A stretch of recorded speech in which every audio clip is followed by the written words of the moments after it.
Good afternoon, everyone. My name is Paul B. Preciado. I'm the Curator of Public Programs of Documenta 14, and it is my great pleasure to welcome you all to the Parliament of Bodies. Before introducing you to the Parliament and how the Parliament works, and letting you know what is going to happen today, I like to first invite everyone to please come inside. If you want to follow us for the next 4 hours, we will have a series of debates and discussions here in this Parliament. So you're welcome to come inside and sit down if you want, but you don't have to feel trapped. It means that you can come, sit down, and then if you think that it's too long, you can leave as well whenever you want. I mean, the doors will be open and it will be circulation. The session of the Parliament of Bodies today will be in English mostly. Some of us will speak other languages as well, but we have translation into German, simultaneous translation. So if you need translation into German, please get the headphones at the entrance.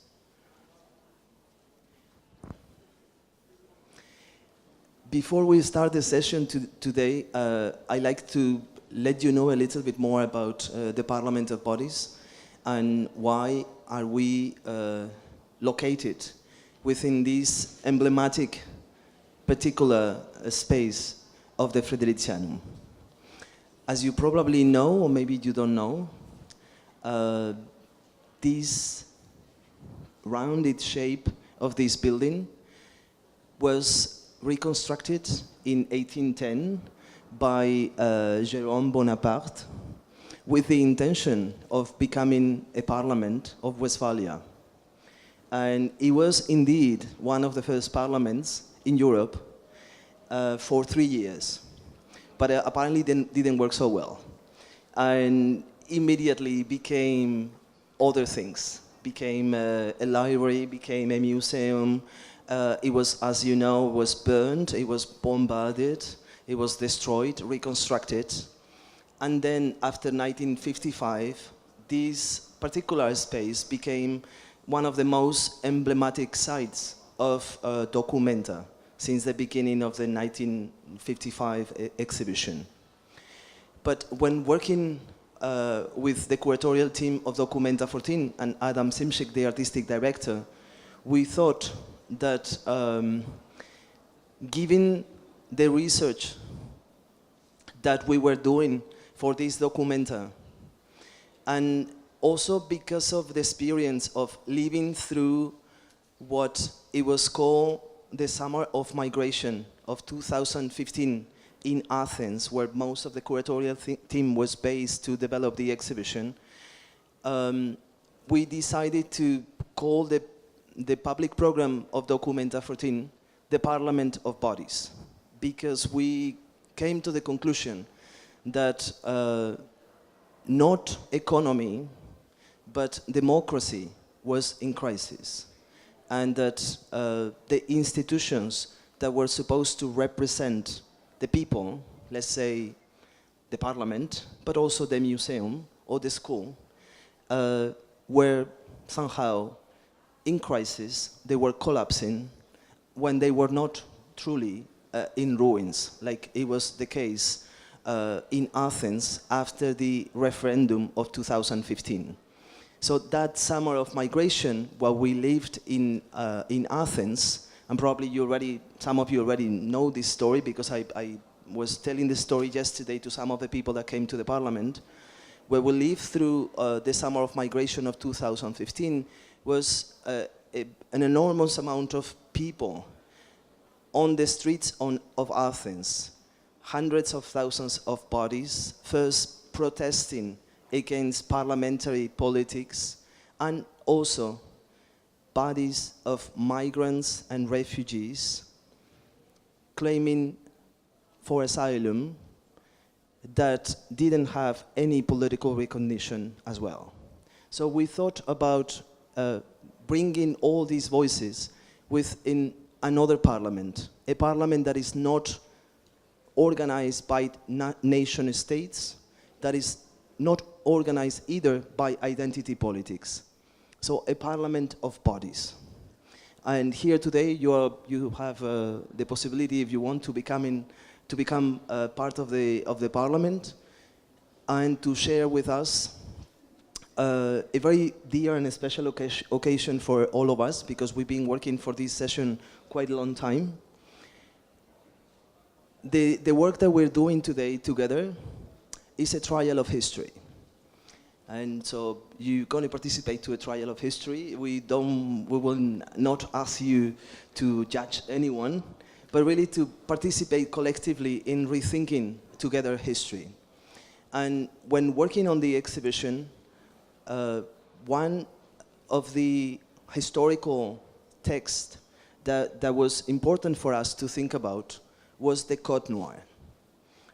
We realized that we speak about the history of liberal democracies, but no one, very rarely, very little people pay attention to a very small book that is called Code Noir, that it was published in 1685 for the first time by French King Louis XIV, and it was an economic and legal treatise that gave the possibility for the first time to the French Empire and legalize and set up the rules for a slavery trade and for transforming a human body into a merchandise. And for us, I think it was the occasion to reflect on the necropolitical and the colonial foundations of liberal democracies. Instead of always speaking about Adam Smith as these kind of fundamental texts around freedom and liberty, we wanted to reflect on slavery and precisely dispossession, total dispossession, as one of the foundations of liberal democracies. What are we going to do with this historically? How to deal with it? It seems to us that it's not being talked about, and that this is maybe one of the reasons why liberal democracies are not doing so well, right? Maybe there is some kind of a blind spot there that we should look into. So we decided to first invite some artists that are working for a long time, that have been working for a long time on unveiling the Code Noir, working with the archives of the Code Noir, looking for it. And so we invited, not just to this session, but Pélagie Guibaudi, who's here with us today, to be an artist of Documenta 14 and contribute to this research with her own work that now you can see at the Neue Gallery. The Code Noir, as an object, as a small book, is also at the Neue Gallery. At the beginning, we wanted to have the Code Noir here with us physically, but because of, let's say, conservation, museological reasons, they didn't allow us to bring the book, right? But the book will be present with us here in many different ways, and this is also an invitation for you to walk around the exhibition, to go to the Neue Gallery, and to, I guess, look at this book differently. When you go back, if you haven't been at the Neue Gallery, if you go back maybe tomorrow and you see this really tiny little book, I'm sure that you will look at it pretty differently. So I will introduce you the participants of today little by little, but first it's my great honor and pleasure to introduce Pélagie Guibaudi. She's an artist from Benin, and she's been working and living in Brussels for a really long time. And as I said before, her works explores mostly trauma related to coloniality, and she's working very directly with the archive of colonialism, but also in a very fictional, material way as well. And I think she will explain and let you know more about her own work with the Code Noir. So she will be the first person that will speak today at the Parliament of Bodies. Thank you, all of you.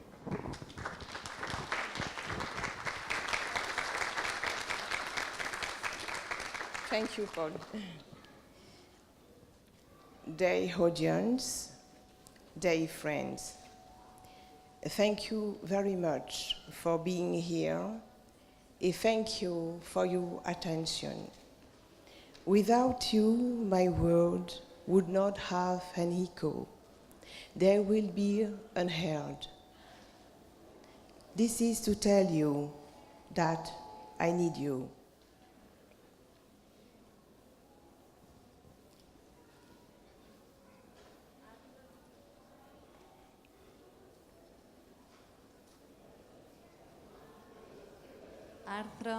Άρθρο 33. Σκλάβος που θα χτυπήσει ή θα ραπίσει τον αφέντη του, την ερωμένη του, το σύζυγο της ερωμένης του ή τα παιδιά τους, προκαλώντας τους μόλοπες ή αιμορραγία, θα τιμωρείται με θάνατο.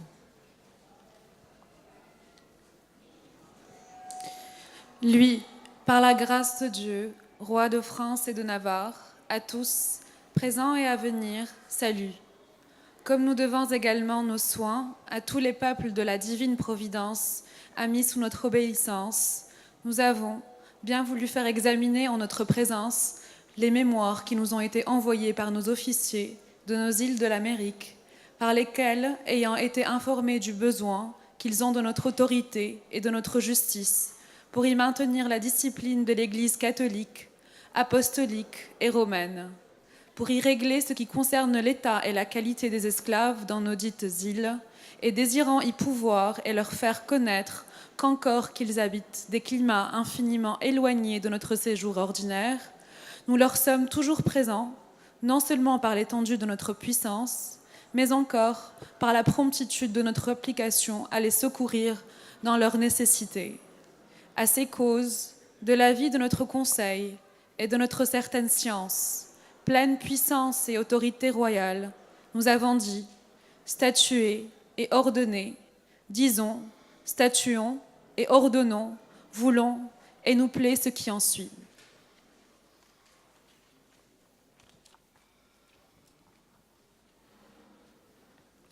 Artikel 1. Wir wollen, dass dieses Dekret des Königs, unseren verehrten Herrn und Vaters vom 23. April 1685 in unseren Kolonien umgesetzt werden solle.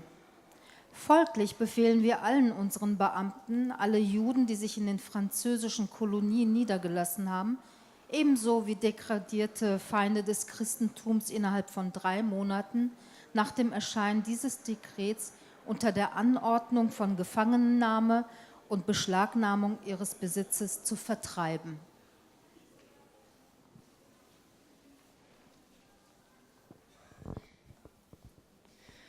Louis, by the grace of God, King of France and Navarre, to all present and to come, greetings.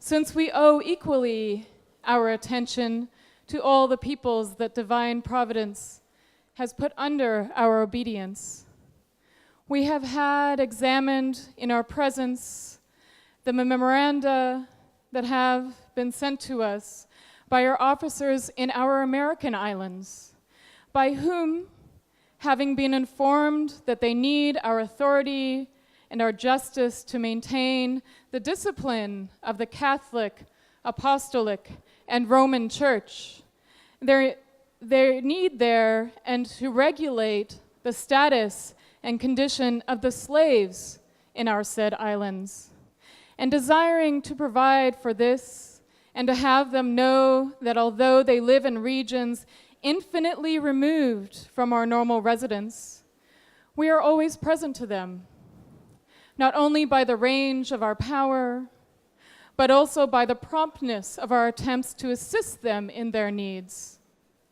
For these reasons, by the advice of our council and by our certain knowledge, our full power and royal authority, we have said, ruled, and ordered. We say, rule, and order, wish, and are pleased by that which follows.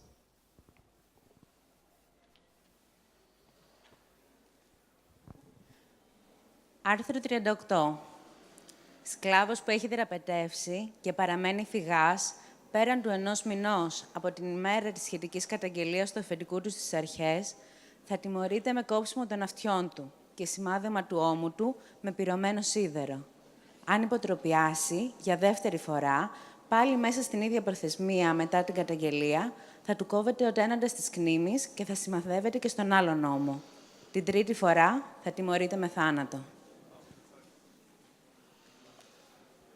Code noir 1724, article 6. Défendant à nos sujets blancs, de l'un et de l'autre sexe, de contracter mariage avec les noirs. Artikel 6. Alle Untertanen und Sklaven müssen die Sonntage und römisch-katholischen Feiertage einhalten. Es ist ab Mitternacht weder den Untertanen noch den Sklaven erlaubt, an diesen Tagen zu arbeiten. Wenn Sklaven bei der Arbeit in den Zuckerrohrplantagen entdeckt werden, werden die Sklavenhalter zu einem Bußgeld und einer angemessenen Strafe verurteilt und sowohl die Sklaven als auch der Zucker weggenommen.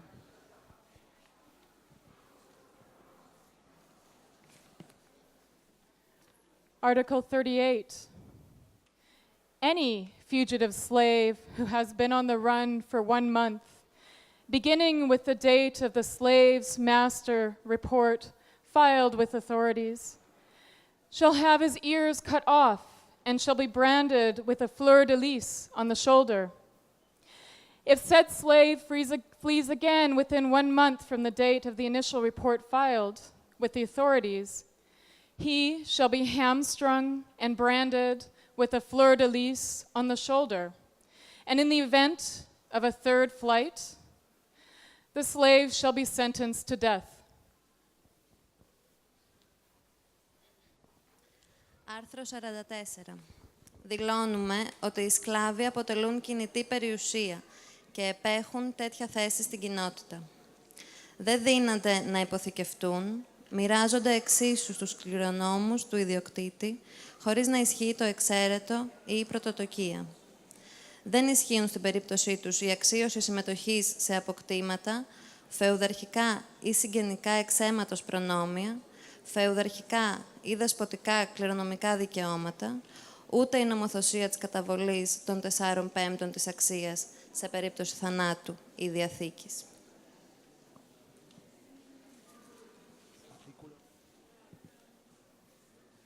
Artículo 29. Los dueños de esclavos deberán evitar los tratos ilícitos de ambos sexos, fomentando los matrimonios. No impedirán el que se casen con los esclavos de otros dueños y proporcionarán a los casados la reunión bajo un mismo techo. Artículo 41. Los esclavos están obligados a obedecer y respetar como a padres de familia, a sus dueños, a los mayordomos, a los mayorales y demás superiores, y están obligados a desempeñar las tareas y trabajos que se les señalen. Y el que faltare alguna de estas obligaciones podrá y deberá ser castigado correccionalmente por el que haga de jefe en la finca, según la calidad del defecto o del exceso, castigado con prisión, grillete, cadena, maza o cepo, donde se les pondrá por los pies y nunca por la cabeza, o con azotes que no podrán pasar del número de 25. Article 38. L'esclave fugitif qui aura été en fuite pendant 1 mois, à compter du jour que son maître l'aura dénoncé en justice, aura les oreilles coupées et sera marqué d'une fleur de lis sur une épaule. S'il récidive une autre fois, à compter pareillement du jour de la dénonciation, aura le jarret coupé et il sera marqué d'une fleur de lis sur l'autre épaule. Et la 3e fois, il sera puni de mort.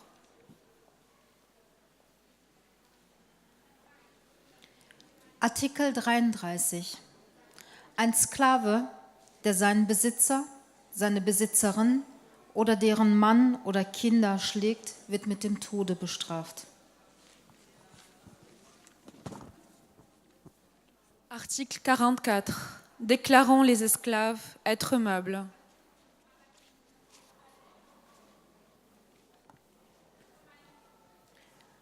Artikel 44. Sklaven können nicht verpfändet werden. Artikel 38. Entflohenen Sklaven, die länger als einen Monat verschwunden waren, werden die Ohren abgeschnitten und sie werden mit den Lilienwappen auf der Schulter gebrandmarkt. Beim zweiten Mal wird ihre Achillessehne durchschnitten und sie werden auf der anderen Schulter ebenfalls gebrandmarkt. Beim dritten Mal werden sie mit dem Tode bestraft.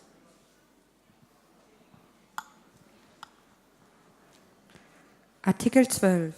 Die Kinder, die in den Ehen zwischen Sklaven geboren werden, sollen Sklaven sein und den Herren der weiblichen Sklaven gehören und nicht denen der männlichen Sklaven, im Falle, dass Mann und Frau unterschiedliche Besitzer haben. Artikel 14. Die Besitzer sind angehalten, getaufte Sklaven auf dem Friedhof zu begraben. Ungetaufte Sklaven werden nachts gleich an dem Ort beerdigt, an dem sie gestorben sind. Artikel 25. Die Sklavenhalter sind dazu verpflichtet, jeden Sklaven mit 2 Stoffgewändern zu versorgen.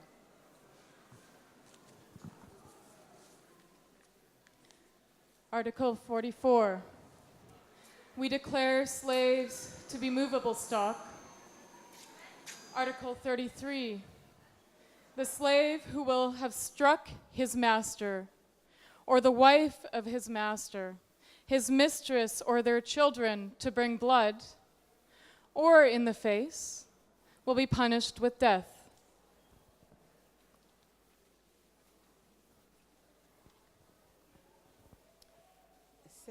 Several centuries ago, the world has known what I call the clash of civilization. Slavery, lasting for 400 years, has left trace, stigmata, injuries, and so much more ravages. The journey of some people sometimes brings us to paths impossible to avoid. My encounter with Le Code Noir from 1685 as a piece of historical archive was one of these experiences. I was born in Dakar in 1965. I am from Benin origin. I heard about Le Code Noir when I was a child. It was mentioned during a lesson at school, but so briefly that it got buried in the deep crevices of my memory. I have been attracted to the Loire River and its surrounding region in France. In 2004, the Century of Contemporary Art of Nantes invited me to a residency program linked to the Dakar Biennale from the same year. It was during my stay in Nantes that I discovered Le Code Noir by coincidences, sitting on the shelf on a local book fair. Nantes was a revelation to me. It left like being on the burial ground. The city's position in French history is crucial, as it was the slave deport's point of departure.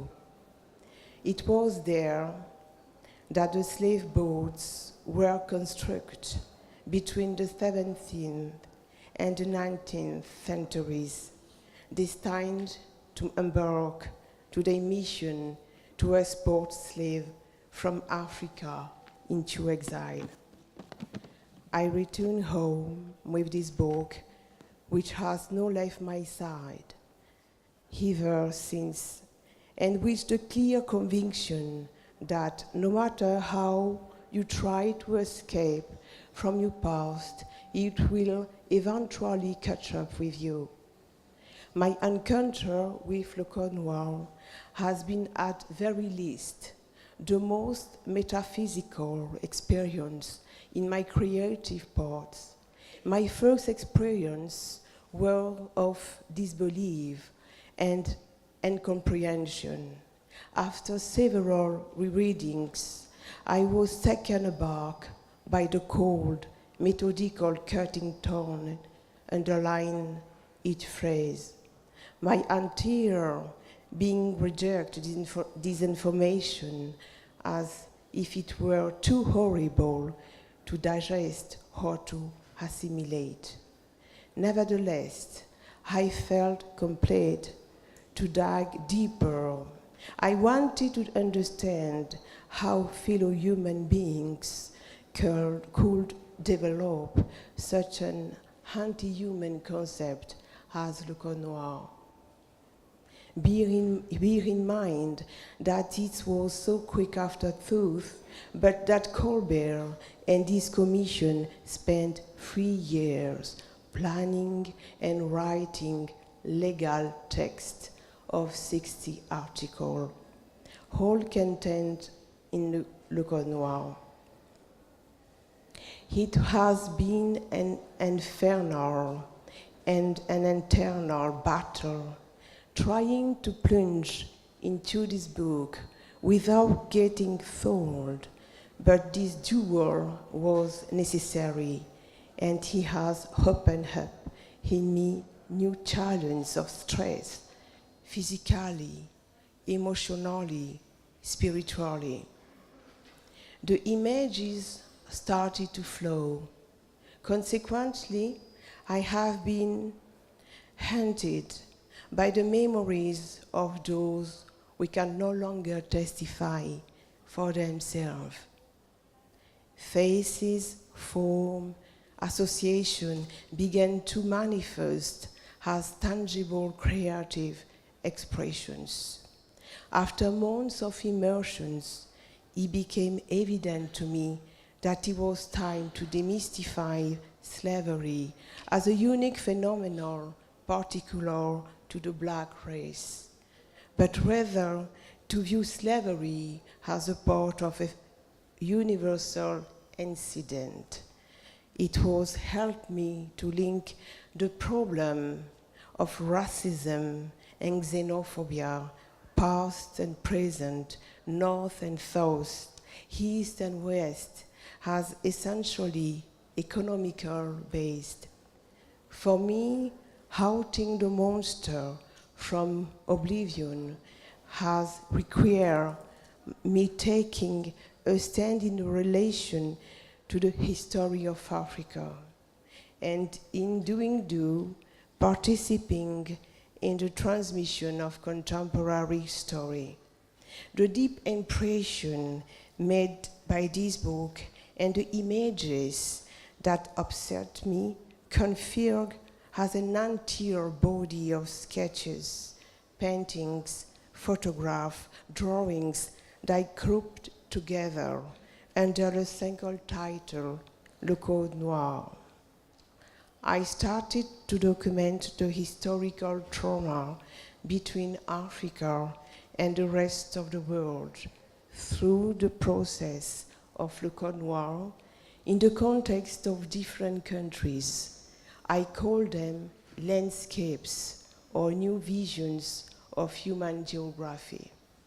As a contemporary griot, I give great importance to this heritage of the African culture.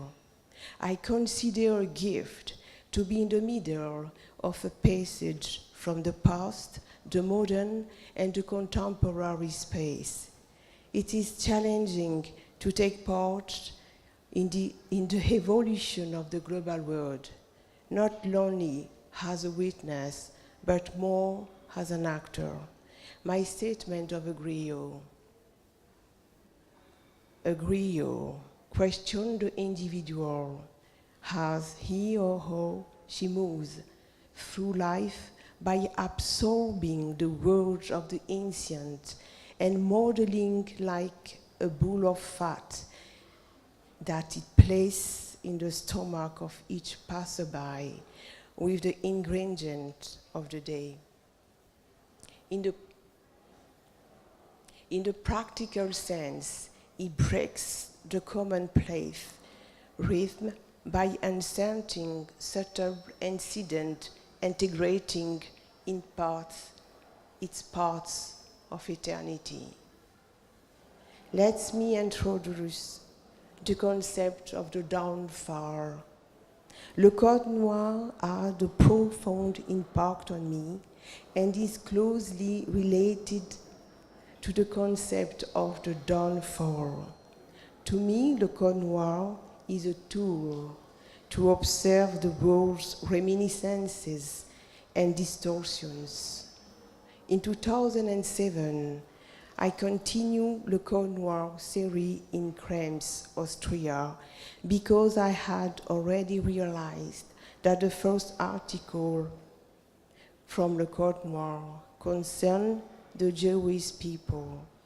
I contextualized the series Le Code Noir within the Nazi period in Germany, followed by a new series of 4 drawings.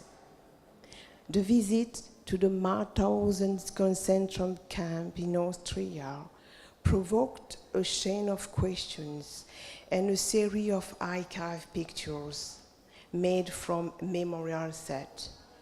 Some other places, such as Gorée in Senegal, the Memorial of Hector Peterson Museum in South Africa, and La Porte de Non-Retour in Ouidah in Benin, are also evoke the downfall.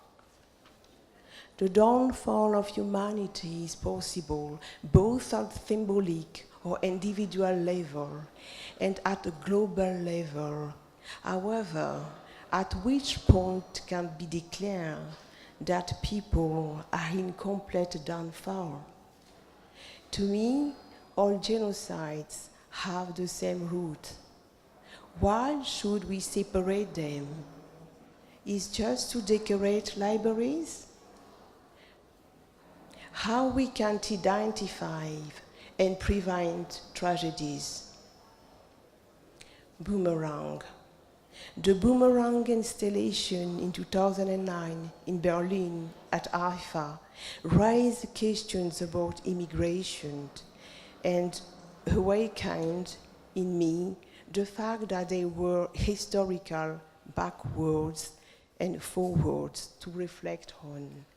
We can see how exploitation of resources and all kind of predation in Africa perpetrated during the 17th century are still alive today with the deregulation of products, not to mention the violence that this exploitation still generates today. The title Boomerang arose to evoke, in a way, the world conquest by Western civilization in the 16th century, which overlaps with massive influx of immigration in Western countries we find today. I keep seeing downfalls all around the world. The Burundi and the Rwanda genocides, the Israel and the Palestine conflict, the Russian military intervention in Crimea, the recent refugee crisis, the war between Mexico and US, and what about the war in Syria? Departure. Krems 2007. My residency as an artist in Krems in Austria in 2007 was one filled with a plethora of sensory experiences. I arrived at Krems with a strict minimum of 26 kilos of baggage, half of which was reserved for painting materials, combined with my 58 kilos, We've made a total of 84 kilos to tease this coast of this land, riddled with surprising beauty and unbearable history. I asked myself, what theme do you walk? I replied, why? No theme. His life is a theme. I reflect only on the mistake of the past to try to understand why we've fallen into. Poème. L'oiseau est un cadeau car il voit ce que nous ne pouvons pas voir. Alors il peut être un messager. Nous avons toujours le choix de lire ou de ne pas lire les choses de la vie comme des signes. Mais le plus important est de ne pas oublier que nous sommes vivants. Aussi l'oiseau peut être le signe de ceux qui ne nous voient pas à travers le ciel, les ancêtres peut-être. Las Palmas de Canaria. Still in 2007, I was invited to the inauguration of the contemporary art space, La Casa Africa, in Las Palmas de Canaria. At that time, the Mediterranean basin was transformed into a marine cemetery. The bodies of refugees then ran aground on the sunny beaches began to install a malaise. The Spanish government had launched a cultural program to raise awareness about Africa and contemporary art. During my stay, I had a dream. The shipwrecked were sprawling after the water. They were approaching by the passerby, and they were asking them everything they had. The house keys, the car keys, they were saying, give me your house, give me your car. The cornered population gave everything it had. It was depossessed. Poème. Je marchais sur la crête des vagues. Quand je me retourna, je vis cette femme porter la mer. Puis j'ai rayé au crayon. Le nombre de naufragés avait dépassé l'entendement. Quand la conscience du monde se mit à geindre, le ciel devient azur et reprit le pli du cormoran. Le ciel devint azur et reprit le pli du cormoran. About my work in progress, Boomerang, or the bounce bet effect, initiated in Berlin in 2009.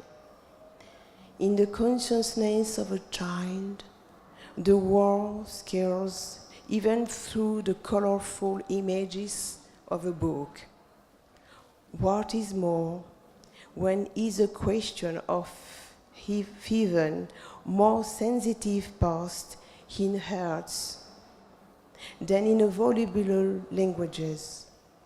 I confess to you, without shame, that Berlin frightened me, not in my child's body, but in my adult posture. It is the memory of the history lesson that haunts the walls, still pierced with bullet holes in the city of Berlin today. The golden paving stone revived the humanity. Who will dare to say that the chosen immigration is dedicated to the hierarchy of the color.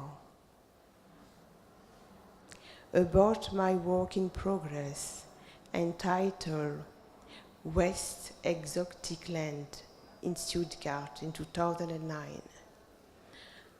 As I was strolled through the street of Stuttgart, I was struck by the recurrent presence of exoticism in storage, Cuban cigar sales, photo from cacao shipping expedition, and more. Then a thought came to my mind. Europe embodied the dream of contemporary exotism of the southern countries. In the other words, the El Dorado of the sans-papier individual. And shapes might come to reproduce in the imagination the conquest of the new world a few hundred years later. If the immigrants, heroes of today, were to describe today's arrival to the future generation, what would they say about this embarrassing reception in the country of the El Dorado? Tervuren, 2011. The vertigo of a horrible moment. I am at the Stanley Library for my weekly session. It has been more than 2 years that I visit the library, as it was a treatment measure. I wish to preserve a healthy distance on the way I look at the pictures swirling in front of my eyes. One Tuesday, I witnessed some images of a rare violence. A broad set of children, aged around 15 years old, were naked and struck to one another. Their eyes were desperately empty and looked at the frame. The picture's perspective seems to indicate that the photographer's indications to them are strict and intrusive. The children are so close to each other that their intimate parts are touching, leaving the rest to be envisioned. On some snapshot, the children pose while lying on the grass, naked and entrelaced, sometimes upright in a couple. This scenario of underage children exposed in the crudest nudity possible denotes of a perverse and often disgrace of the bodies centuries ago. Many questions came to my mind. How to talk about the consequences in the collective imaginary of the sexual servitude at this epoch of slavery and colonization? What about the economic servitude? €1 is 657 francs CFA. 20 cents of euro is 650 Colombian pesos. €1 is 11,318 Venezuelan bolivar. £1 is 83 Indian rupiah. This constant interest about Africa suggests a question about the umbilical cord with this continent. Has this umbilical cord been cut? If not, why?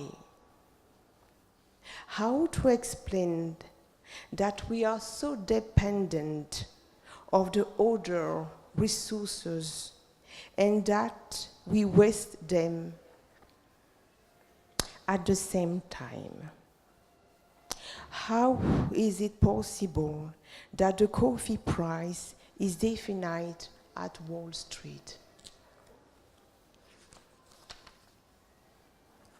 Where is the Côte Noire sitting on the collective consciousness? How to dismantle together this historical archive? How we relive the shame, to relive the shame. How we placed a bony wood trade of which France was so fond of. The African individual of this century does not represent the world anymore. A little more of exoticism, but even above all, the lost paradise. That is another sacred story. We can notice what is recurrent attitude to the whole epoch that the Code Noir has been denied during the Enlightenment, after the independences. Today in the contemporary education, always the same silence. In history textbooks, but also economics, philosophy, and ethics textbooks, and in the debates about laicity. What is the link between the object and the subject in the capitalist world? How to save memory to make it a reviving energy? Should we exit of the collective trauma to dream of a collective purpose? What does the notion of sacred underpin the preamble of this action? What could we invent so that we would not have to rescue to God to accomplish action such as? Maybe that the civilization is not born yet. About the Divine Comedy, in 2014, for the MMK in Frankfurt and the National Museum of African Art at the Sysmotion, when I received the proposal to imagine the paradise from the Divine Comedy, I spontaneously thought about a gathering with the King Louis XIV to demand accountability of the disastrous edict he had signed. The collective dreams that the sea of the Code Noir or the Black Code disappear and becomes the Ode Noire, or it becoming a universal ode. Ode. Ni objet, ni sujet, ni concept, seul le souffle. Bout de bois, bout de soie, libre choix. Free choice, delicate piece of work, not consumable. Work marked by, underscored by an inhumanity to be shut up and undone. Work humble as a self-donation, an emergency for unveiling taboos. A mediating work close to the physique, as a fluoroscopy of the world, the instant, of a collective entirety, at the transplant of a foreignism to oneself, sign of being born, sign of becoming. But what sign in the dawn of a new era world? We are eternal, nor dead or alive. Who are they? No answer in the impasse, deadlock.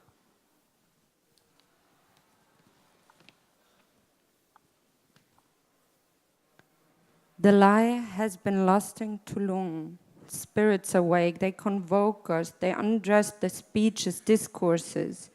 500 years later, nobody claims them. For all that, do they proclaim giving up? At night, they outline, sketch the sepulture, truth. They are afraid to forget, not theirs or love or hate. They are afraid to forget. But you have so much to do. Other forgotten ones are dying in the waves of Lampedusa. What part of the lie to hide even more? What debate to invoke again? They strike up restitution in unison. But for what departure? What other bangs chained to restore historical evidence, truth? They will not be able to die anymore. Not shame, not vanity, not culpability. Must accept that the Negro has left for a while, that this evocation is but a residue of a past thought.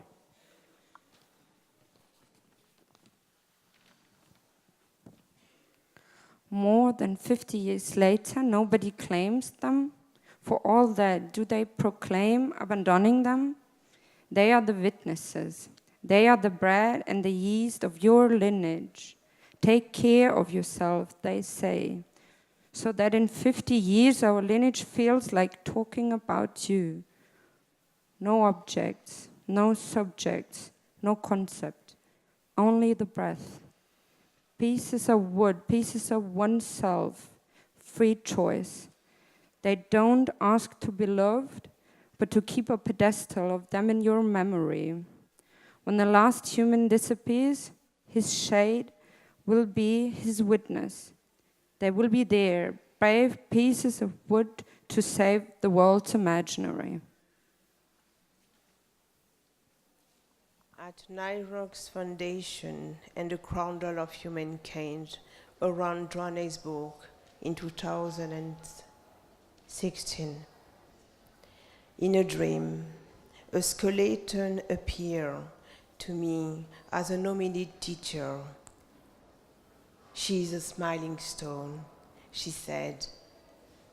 You know, even though you can go on the moon, if the eradication of the race ideology does not disappear, the world will wear the same clothes of torment. This is the missing link, the decolonization education. At Delphi in Greece in 2017.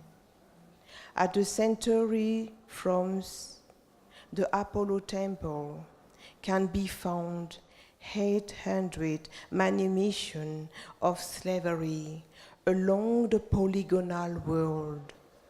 Those manumissions are to the name of the Apollo god. Those liberation contracts from the master to the slave still have a contemporary feeling. An exemplary democracy that establishes an architecture of knowledge based on a hierarchy where the concept of slavery has been organized onto is worth delving into. I dream of an horizontal organization. Depart to 00. What not the truth? Manifesto.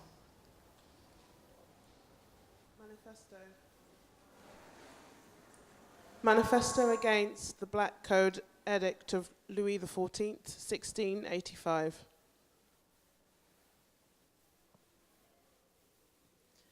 Memory is a birthright. We are each free to honor the death of our forebearers, male and female. The sites of our memories are undeniable. Beware a return to domestication, as the number of dogs only increases. For 400 years, displaced men and women dreamed of freedom. Thus, the legislator spread the infectious spores of racism. Racism is a virus transmitted from one man to another. It did not spring from Mars. Ask yourself, what became of the descendants of those severed ears and noses and those who committed those acts? Does the memory of the slaves hover, an errant remembrance without a tomb? Ask yourself, what were their legacies, and whether their words have gone unheeded? We each carry with us part of the collective trauma. Trauma is a sorrow that never disappears. Memory is a spirit everlasting. We can only envisage war through the victories, the medals, and the reparations.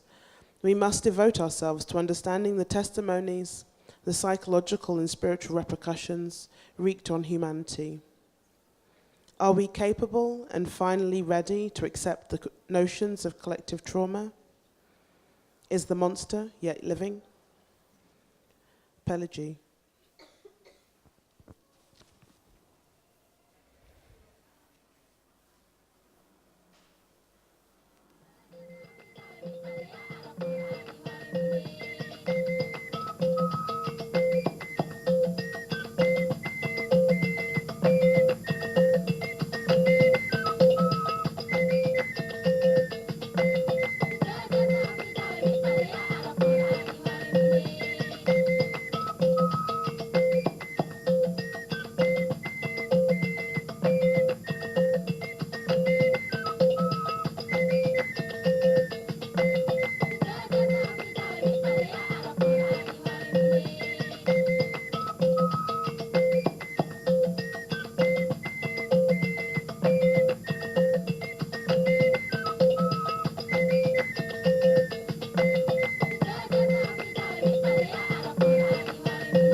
Thank you so much, Pelagie, and thank you also each and everyone that has participated in different ways.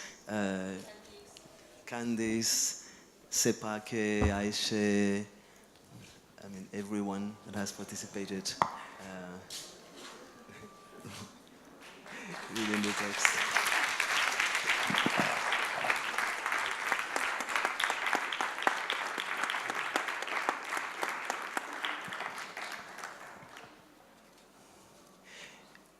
We could open for the rest of the parliament for a discussion, but I think that because we have little time and we're somehow running late, maybe it's better to continue with the different critical voices and different histories around the Code Noir. And it is my pleasure now to invite to the floor to Professor Françoise Vergès. Sorry for the professor, but that's the reality.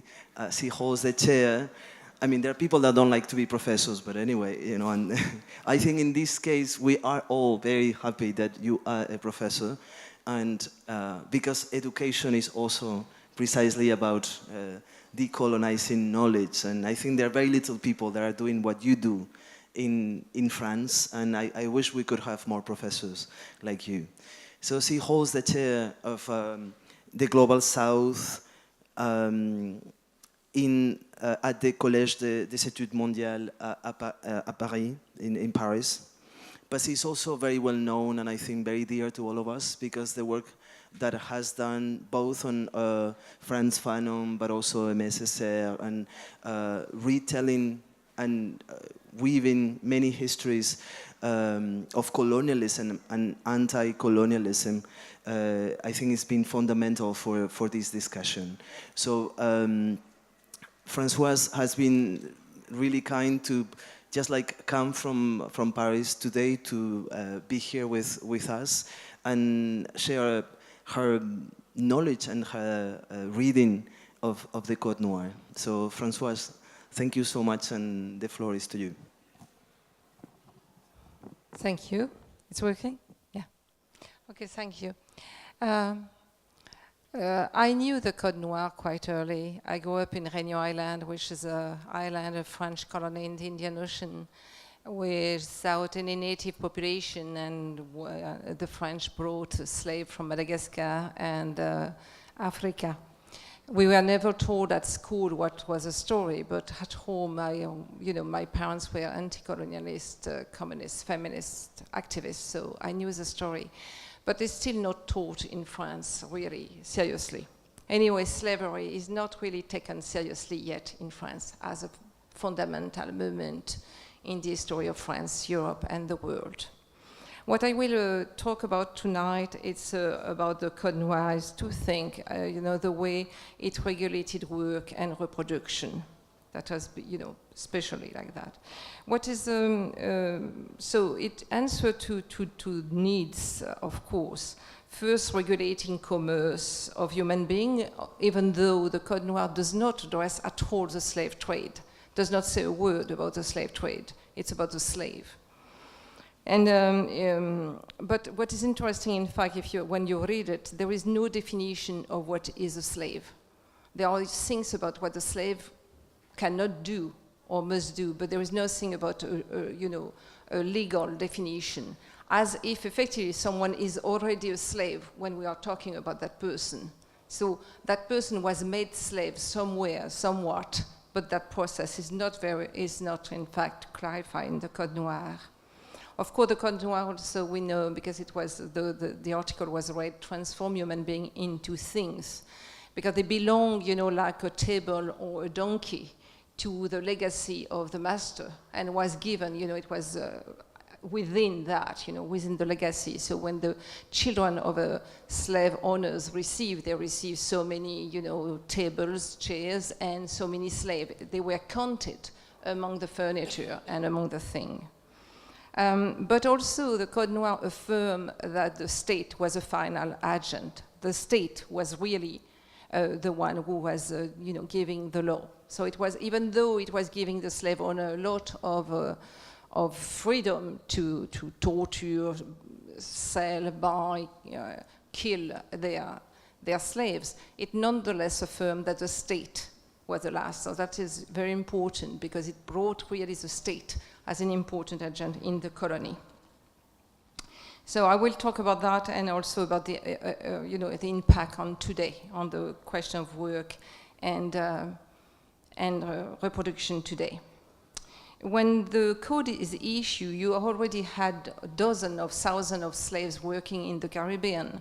So the code arrived later as really like a body of law.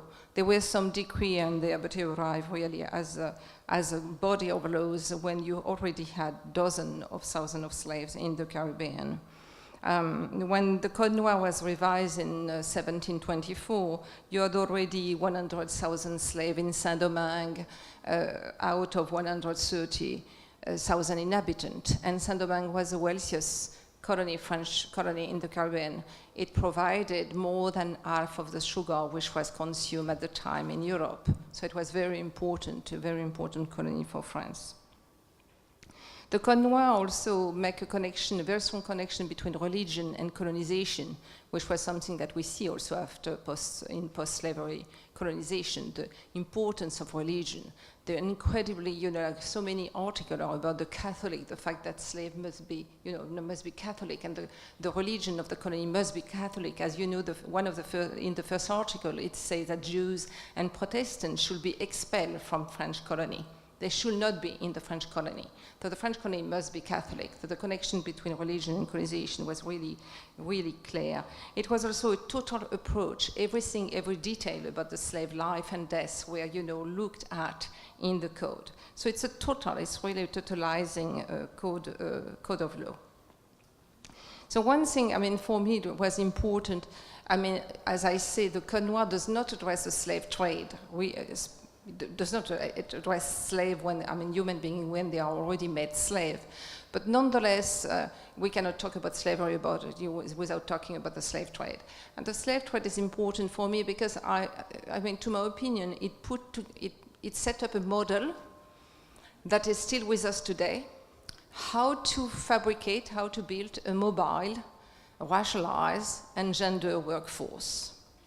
A mobile, the fact that effectively capitalism need the mobility and immobility of our workforce, need to traffic people around, depending, but make them very precarious. And then at the same time, immobilize them, because you need them there. You need to control them. You need to look at them. You need also they cannot just go around like that and, wonder. You need to immobilize, capital need to immobilize a workforce, but also needed to be mobile. So they have the capital as to work both things, the mobility and the immobility. So the mobility was a slave trade. There was a possibility of moving around, and not only from Africa to the colony, but from one colony to another colony. We know that slaves were sold from one colony to another. It was they were not all of them, arrive in a colony and die there. They could be sold from Cuba to Jamaica, or Jamaica to Martinique or other. So that the mobility was very important, and immobility, because at the Code Noir, for instance, there are many articles forbidding slaves to move around. Slaves were not freely, could not freely move around, where effectively even, could not move at night. That was very important, because during the night they could plot some, rebellion. So it was very important to fix them in a moment. So that for me. So a mobile workforce on a really global scale and industrial scale. You need really industrial organization. You cannot have for 4th century ships that leave the European port and go to the African coast and then go to the colony of the Americas and the Caribbean without an industrial organization. First, you have to build the ship. And to build a ship at the time, for instance, a slave ship, you needed 100 oaks. You needed to cut. So, and this is also when we look at the slave trade, we have to look at slavery, how it impacted so many things. So, for instance, in France, the fact that you needed so many wood, so many trees to build a slave ship, this was also connected with the first law about the forest. That, as many trees you were cutting, you had to plant so many trees. So you see, the question of the management also of forestry was connected with the slave trade. So we have to look at that. The slave ship needed to have wheat, wine, food. You need also hundreds and hundreds of meters of textile for the, how do you say les voiles? Sails, thank you. And for the sail, you needed, ropes. You needed so many things for a slave ship to leave a European port and to go. So not just people, not just sailors, but you need so many things. So a lot of development of industry went, and this was all in fact, you see the port, but all the, country behind was very important. This is why, for instance, a lot of this place in Bordeaux or Nantes, if we look at France, the backcountry developed a lot, thanks to that industry. So this is what I say, industrial scale. You have to build barracks on the African coast. You have to build fortresses. You need to have bankers, insurers. You needed to have doctors. You needed to to transport plants, water. It was really very important. It developed the maritime industry. You know, you had also, a lot of progress was made in the maritime commerce thanks to the slave trade. So really on a global and industrial scale. So the mobility and then the racialization, because very quickly, of course, you had to justify the fact that slaves were black, you know, they were African. And so the racialization of the workforce will come very quickly. And since we are talking about the French case, by the end of the 17th century, beginning of the 18th century, in the dictionary of synonyms, when you were looking at the dictionary of synonyms, you will see Negro, black, slave as synonyms in the language itself, in the French language. So the connection between the color and enslavement was clearly made even in dictionary. That means, you know, official, you know, reference for languages. So the racialization was very important, and also the gendering. Slave owner did not want so many women, in fact. And historians agree that it was around 2/3 men and 1/3 women who were deported, African who were deported. And in fact, some years you had very, very few women.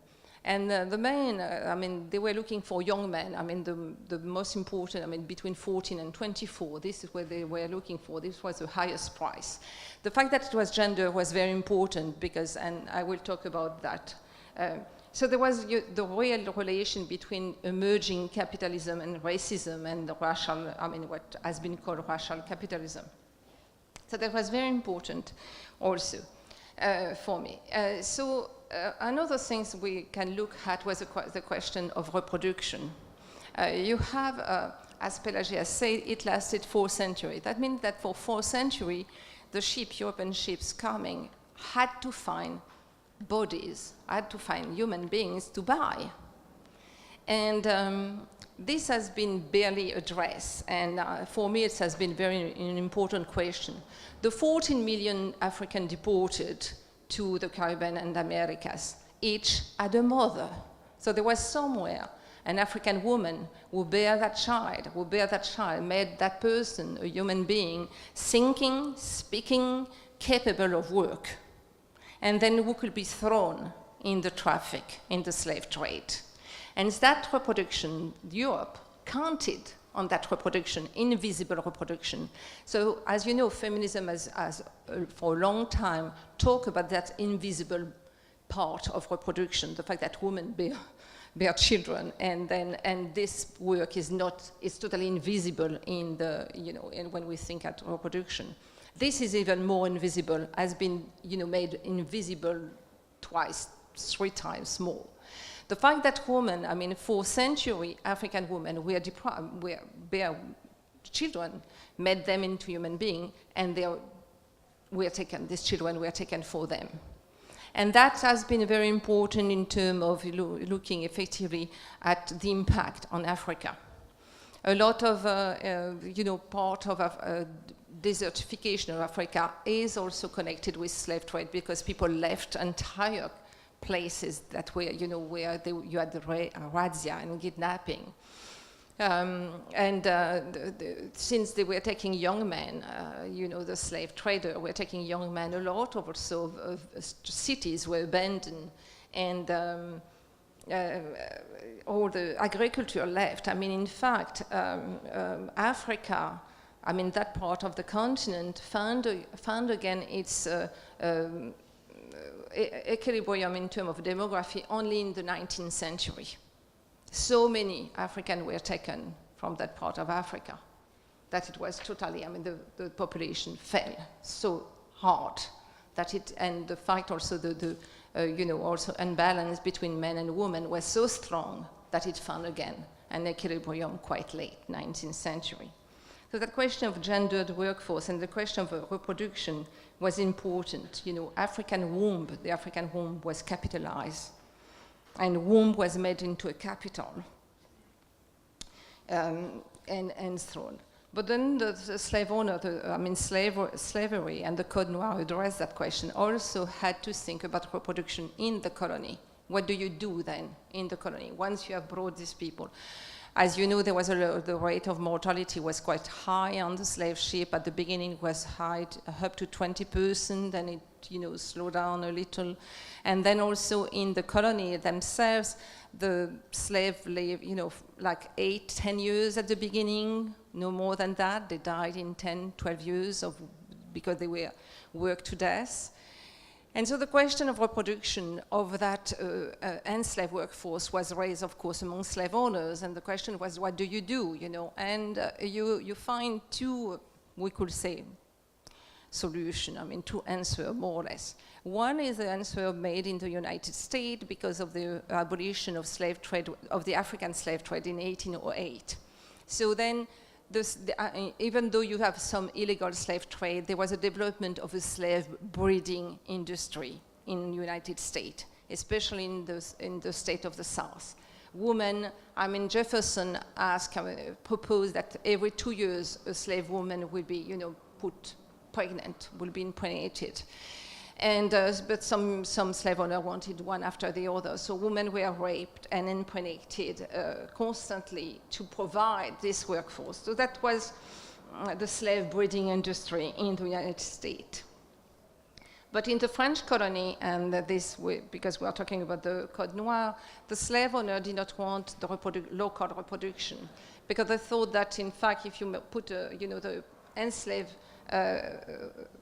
pregnant woman will not be able to work for the 2 last months of her pregnancy, and the baby will not be able to work even before he or she was 4 years old, let's say.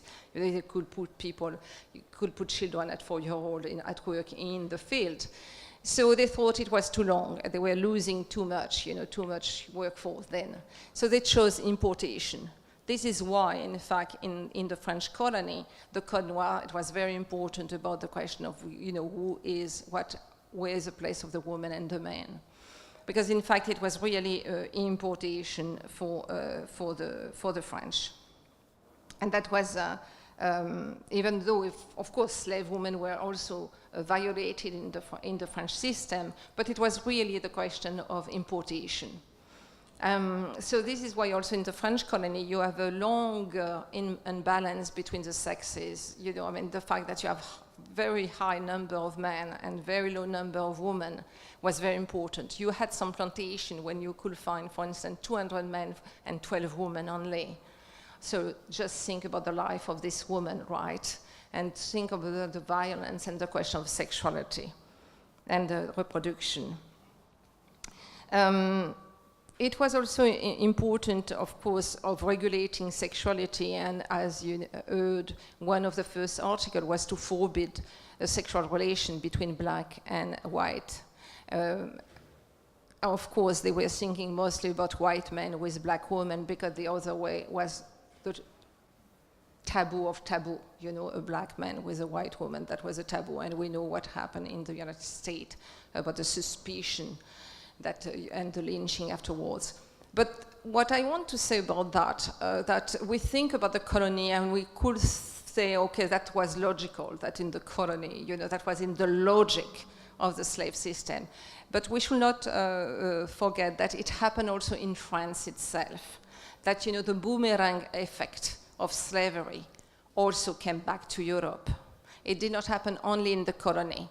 In the 1665, sexual relations between black and white were forbidden in France, as well as marriage. In France, I'm not talking the French colony, I'm talking in France. By the 18th century, you had between 5,000 to 7,000 black people of African origin living in France. They were not all slaves. Some of them were, some of the women were, seamstresses or other things. Some men were musicians, or they were not called slaves. But the fear of the French society of having people of African descent among themselves was so strong that even in France they forbade sexual relations. They forbade marriages, even though there were some, in fact, in Paris especially, because the Paris Parliament was a little more liberal. And in 1777, the monarchy established what they called the police des Noirs, the police of black, against black. And any black person in the street could be stopped by that police, ask for papers, if that reminds you of something today. That will not be a surprise. And they were then taken and to the barracks in the slave port and sent to the colony. Even if they were free, even they were not from that places, they were from Senegal, let's say, they were sent to Martinique. And so what I mean that is like we have to look at slavery and slave trade as a way how it contaminated Europe only.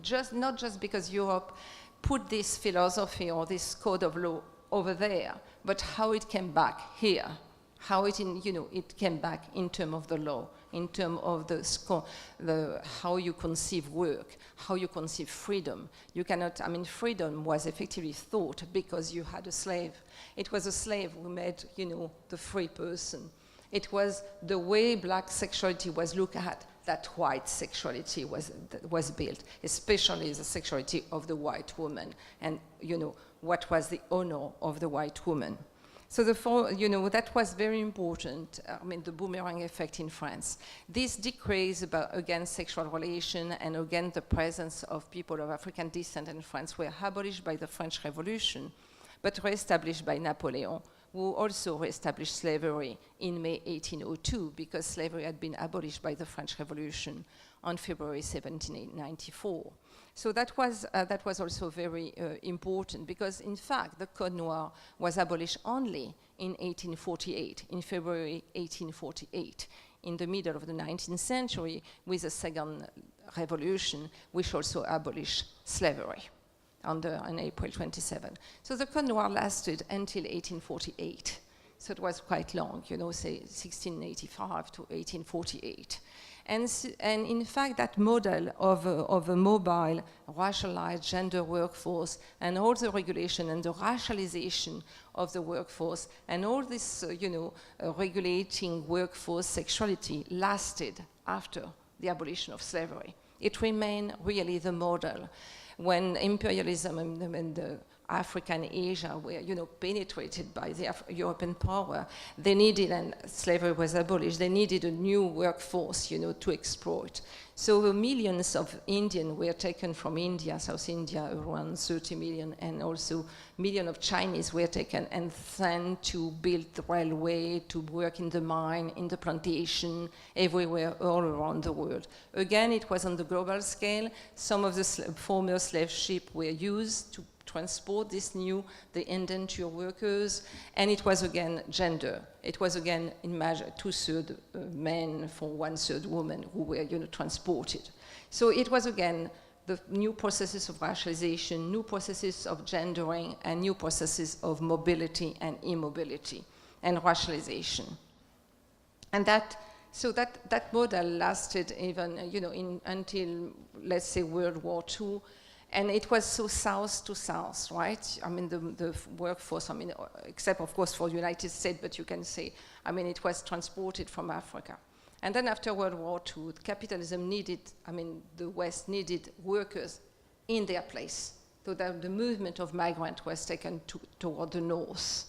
Also in the United States, people from Mexico. So you had also a new movement, geographical movement, but it was again regulating in the regulation in terms and new processes of racialization. So for me, the looking at the Code Noir is looking at the way in which effectively capital and the nation state thought about how you how you regulate workforce, sexuality, how the processes of racialization are put into at work. And also, one of the points for me, which is very important, is the way in which it came back to France. I talk about the way it came back in 17th and 18th century, but it came back also in the 20th century. And it contaminated feminism, it contaminated all social movement. This is, what then in 20th century with Césaire or Frantz Fanon will talk about. The fact that even though the revolutionary movement or the left movement in Europe were racist, they were contaminated by the racial thinking, racial thought, and feminism also. Just to say one thing about feminism, for instance, French feminism, we could even say European feminism, but let's say French feminism.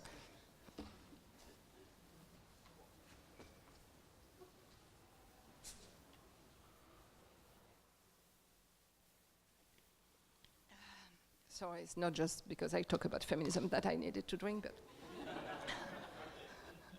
So, feminism in France, it's the relation to think also about all what slavery brought and how it transformed deeply, you know, the world we still live in. Anti-slavery was a matrix through which French feminism emerged. It was thinking about slaves were the property of the owner, so women say, I am the property of my father and husband. And by making that analogy, they were thinking about their own oppression. But of course, in this analogy, they were forgetting colonialism and racism, I mean, the colonial dimension and racism. But at the same time, it was really, really that matrix. But that forgetting of the colonial and racial dimension was already a problem with French feminism and became consolidated slowly, and, you know, again, as a boomerang effect. An example, in 1848, when slavery was abolished, the right to vote were given to men, to the free men. And you had the same thing in France that happened also in the United States, that is, feminists who had fought for the right to vote protested and say, how can you give the right to vote to Negroes, to les nègres, when you are not giving it to white women who are much more civilized and much more educated than black men. And that was a famous text by a very famous French feminist, Hubertine Auclair, was a very important activist and for human rights and for women's rights. So you had really that, the whitening of a progressive and feminist movement. And in the 20th century, decolonization was another matrix of radicalism for the French feminists. You know, Algerian War especially was a very important moment for a lot of women who became the founder of the women's liberation movement in 1969 and in 1917 in France. And they totally, I mean, so the Algerian War and the question of race in colonialism has been very important in their radicalization. But even when they arrive and when they emerge in their first text, they made again the relation with slavery. The song of the French woman's sleep goes like that. Rise, enslaved woman, rise. You are the black continent. From the beginning of time, woman, you have been forgotten, raped, brutalized. Raise, slave woman, raise and become free. So again, that analogy with slavery and was made without, of course, understanding that there was a racial component and that black women were not, of course, or non-white women altogether, were not affected in the same situation. And the colonial, they talk also in one of the first texts, they say we are colonized, we are the colonizer of the colonized, we are more colonized than the colonized, we are, you know. And of course, I mean, the war in Algeria had barely ended some years ago, right? It had ended in 62, and the movement was in 68, 69. And it was quite incredible to talk about that, erasing what has happened I mean, there was a total erasure of the question of colonial war in the French liberation movement. And so the analogy with the being colonized or being enslaved was again, you know, a erasure of what has been slavery in France. I mean, for the French, for the making of French society, French law, French philosophy, French literature and art, and also what has been for how it has contaminated social movement. And that was, of course, we could talk in the Q&A. But what I want to hand with, and the impact on today. And the impact on today, of course, is the connection with a certain work, certain manual work, with slavery, with enslavement. Essentially, in the former French colony, the work of the land is really connected. I mean, you have to be. If you are white, you don't work the land. You know, you don't work the land. You don't do that. Another consequence, I mean, of course, so the question of racism, anti-black racism. But even what is interesting, and it was barely looked at in Europe, is that France is one of the, practically, I think, the only European state with so many territory under its rule all over the world. And among these territories, 4 of them are former slave society: French Guiana, Martinique, Guadeloupe, and Réunion Island. And all these 4 territories are absolutely underdeveloped. I mean, the rate of unemployment for young people are 60% today. The rate of unemployment total are between 27 and 37. Illiteracy is, between 14 and 21%. In French Guiana, perhaps you have seen at the beginning of the year, there was a lot of discontent and uprising. 80% of the land belonged to the French state in French Guiana today. So you have a situation which has, and of course these are captive territory for French company, and a French company of food or construction or whatever. I mean, there is really a deep dependency and, of course, a lot of racism. So that's the fact that, I mean, the French is one of the only European state with territories that came from its slave colonial empire and the post-slavery also colonial empire. The post-slavery will be New Caledonia, the island in the Pacific, and Mayotte. So that's, and today the question, what we see in France recently, what we have seen in the last 10 years, is incredible return of racism. I mean, but without any constraint. I mean, freely being said, And around slavery, I mean, we know. I mean, you certainly read in the newspaper. But just about slavery, to remain in what we are talking about. Last year, there was an exhibit at the Musée du Quai Branly called The Color Line on African-American artists. And there was a brochure freely distributed at the beginning of the exhibit that you could pick up about slavery and the civil rights movement in the United States, in which it was said that slaves did not have that much a hard time in the United States. It was not that bad. And then racism has ended with the end of the civic rights movement in 1964 with the voting rights. So, of course, there was an uproar, right? It was really protestation. And the Musée du Quai Branly said, oh, we're sorry, we take it away. But the possibility that that kind of museum could distribute freely that brochure was already, a symptom.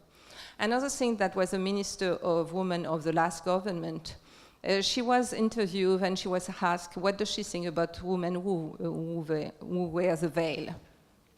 Which, it's make French people totally hysterical, especially feminist people, women. They are totally hysterical if they see a woman with something on her head. Anyway, so she was asked, what do you think? And she was told, but some of the women want to wear the veil. And she said, yeah, but this is like black slave who in the United States wanted to be slave. We're happy to be slave. So, of course, against, but that was a possibility of a minister of a socialist government to say that. She did not have to resign, in fact. So what I mean is like the fact that, today, the Code Noir is still not thought as a very fundamental text that really set up a model for how do you regulate work, bodies, sexuality, how do you fabricate precarious life, deep precarious life, how you also erase the life of people. As you know, the enslaved people lost their names, and we are giving names. And when they became free, the names were given also by their masters. So you have people called Nabucodonosor or à l'endroit, à l'envers. Like names, like funny names in a way, given by the civil servants. And so the impact on the Code Noir, the impact on slavery, which lasted on the 4th century, is still not thought thoroughly in France, as what it meant in the way not only yesterday but today, the way effectively you have incredible anti-black racism in France, or Islamophobia, or the territory, or overseas territory are still in that situation. And mostly, for me, what is important also in the way in which the left was contaminated and the feminist movement were contaminated by racial and colonial thinking to this day, which means that it's very difficult today to build an alliance, and a real anti-racist alliance, anti-capitalist, anti-imperialist, alliance, feminist movement in France. We will get there, but it's very difficult because it's still not understood what it meant. It's really looked at as something from the past, something that had no, it's an archive, but in the sense of really something that is over there. Which, for me, for instance, to present it, as a 17th century thing that you look at as if it was like a sacred thing is, for me, a problem.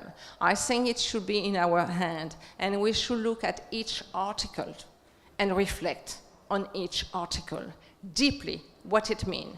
In which way effectively a law can transform a human being into a thing, and how today still people in the world are transformed into lives that do not matter, that really do not matter.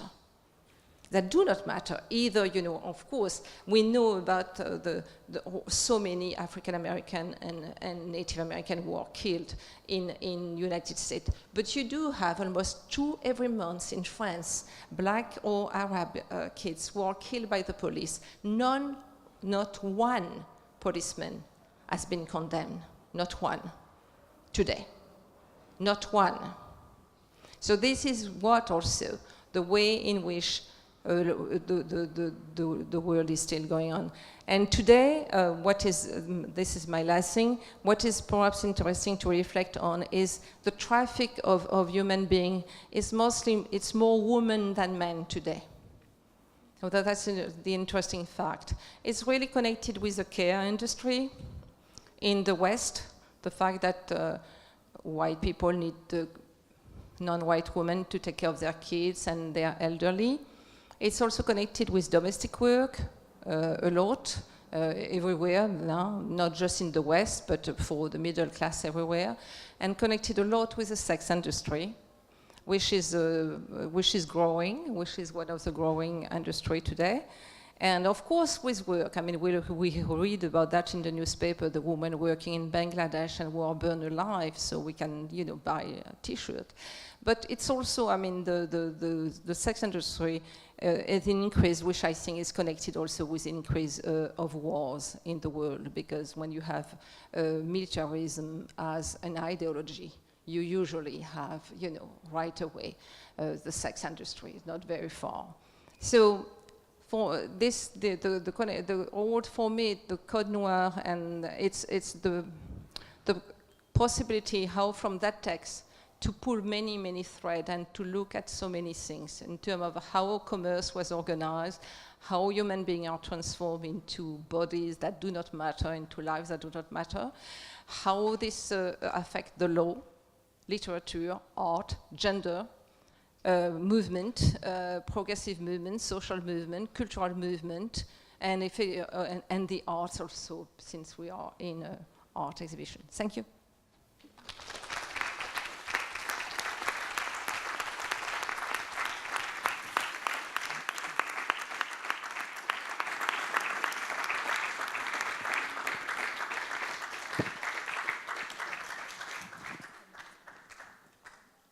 Thank you so much, Françoise. I think that for the sake of having enough time afterwards for a discussion, I think it's better that we listen to the next speaker and that we take questions at the end and we start the conversation. It is my great pleasure to introduce you now to David Scott. He's also a professor. He's a professor of anthropology and a fellow of the Institute for Research in African American Studies at Columbia University. And he has also been as kind as coming here just for this encounter from New York today. He's the author of a great amount of books, but I think he's also very well known to all of us for a great contribution to the debate on colonial history, but also on anti-colonial struggles with the journal Small Axe, that I think that many of us have been holding to. Thank you so much for being here, and the floor is to you.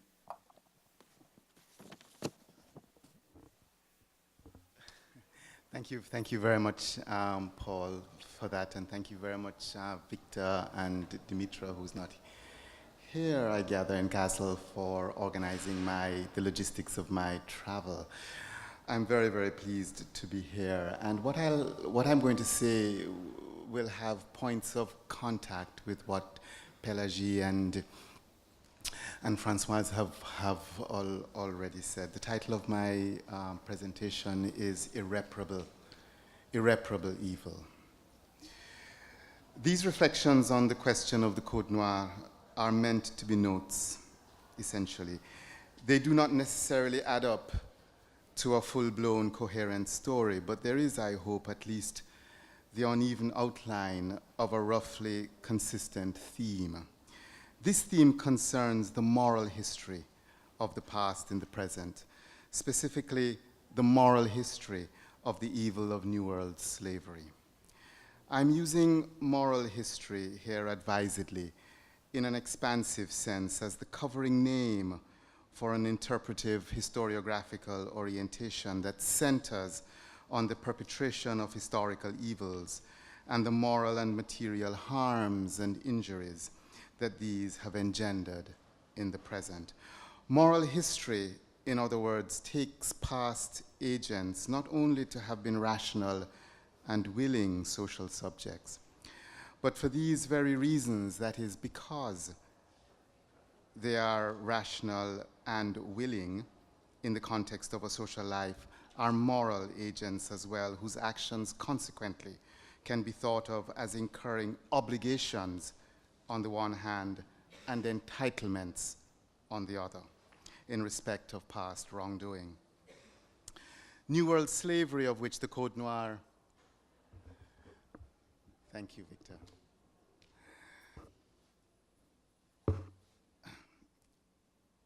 New World slavery, of which the Code Noir is historically both artifact and architect, was not only a social and economic institution, it was also a moral institution as well, embodying moral practices. Practices that, in reducing captive and transplanted Africans to chattel, violated their humanity. New World slavery, in short, was a moral evil. Now, in particular, the form of moral history with which I'm interested here is reparatory history. Reparatory history, I take it, is that dimension of moral history concerned with those historical evils, like New World slavery, that remain unrepaired in the present, whose wrongs continue to disfigure generations of black human lives, and which in consequence call out for a just response. Reparatory history is concerned, therefore, to reconstruct these evil pasts in ways that potentially enable us to rethink the moral responsibility that the present owes in respect of them.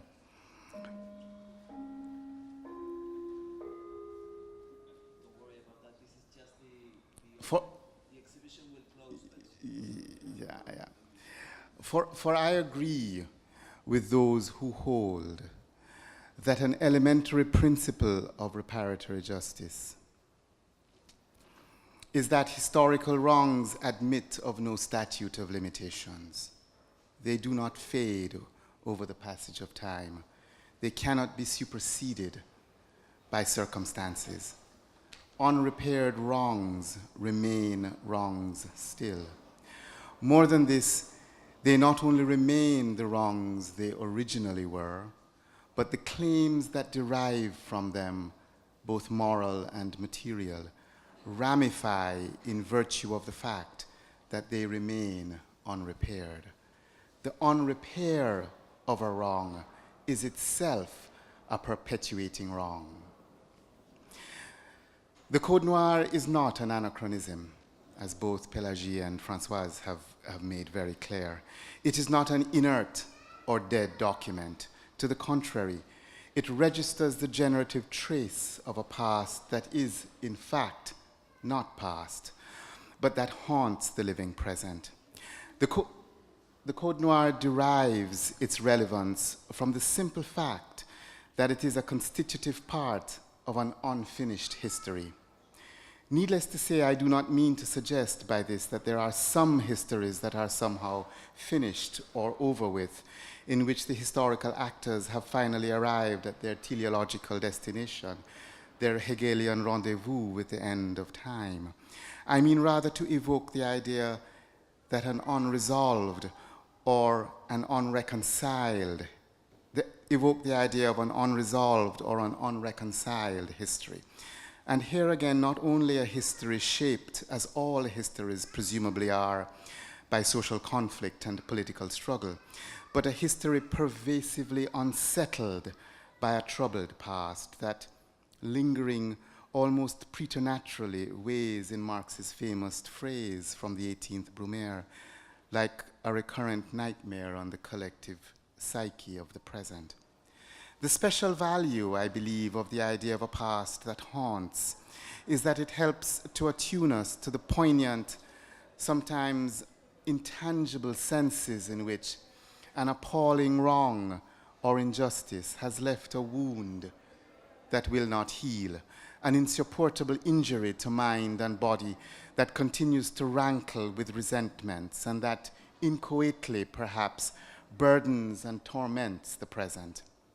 And part of the reason it burdens and torments is the psychic labor of disavowal required to sustain the seeming efficacy of the dominant or conventional memory of the past wrongdoing. In short, I'm pointing not just to an oppressive, but to an unrepaired history, a history of injurious actions that have not been duly or adequately acknowledged, much less addressed. The Code Noir registers the trace of such an unresolved and unrepaired history, namely the history of New World slavery and its disturbed, disconsolate afterlives that make up our racial present. Note, however, that I do not mean to imply, in this way of formulating it, that a reparatory history supposes that all historical injustices are such as can be repaired. A reparatory history is expressly not a progressivist history.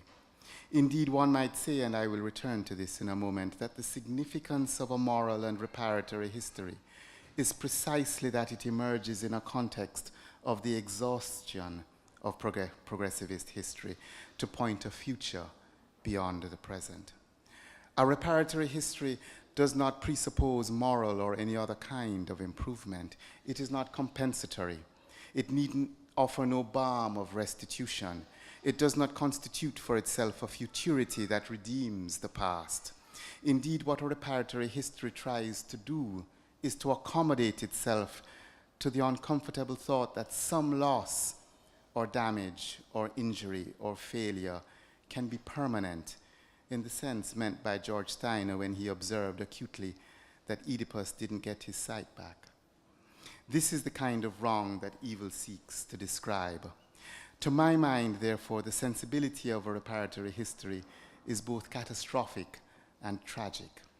Catastrophic inasmuch as it registers the constitutive features of a founding social rupture and human devastation, and tragic inasmuch as it aims to be responsive to the fact that some actions are quite simply irreversible, their consequences unstoppable.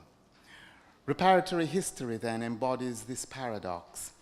It is a history of unrepaired injustice, but it constitutively includes the idea that some pasts, in fact, are irreparable, that the wrong that produced them is such that not only can it not be undone, because the tape of history cannot be rewound, but it cannot any longer be repaired.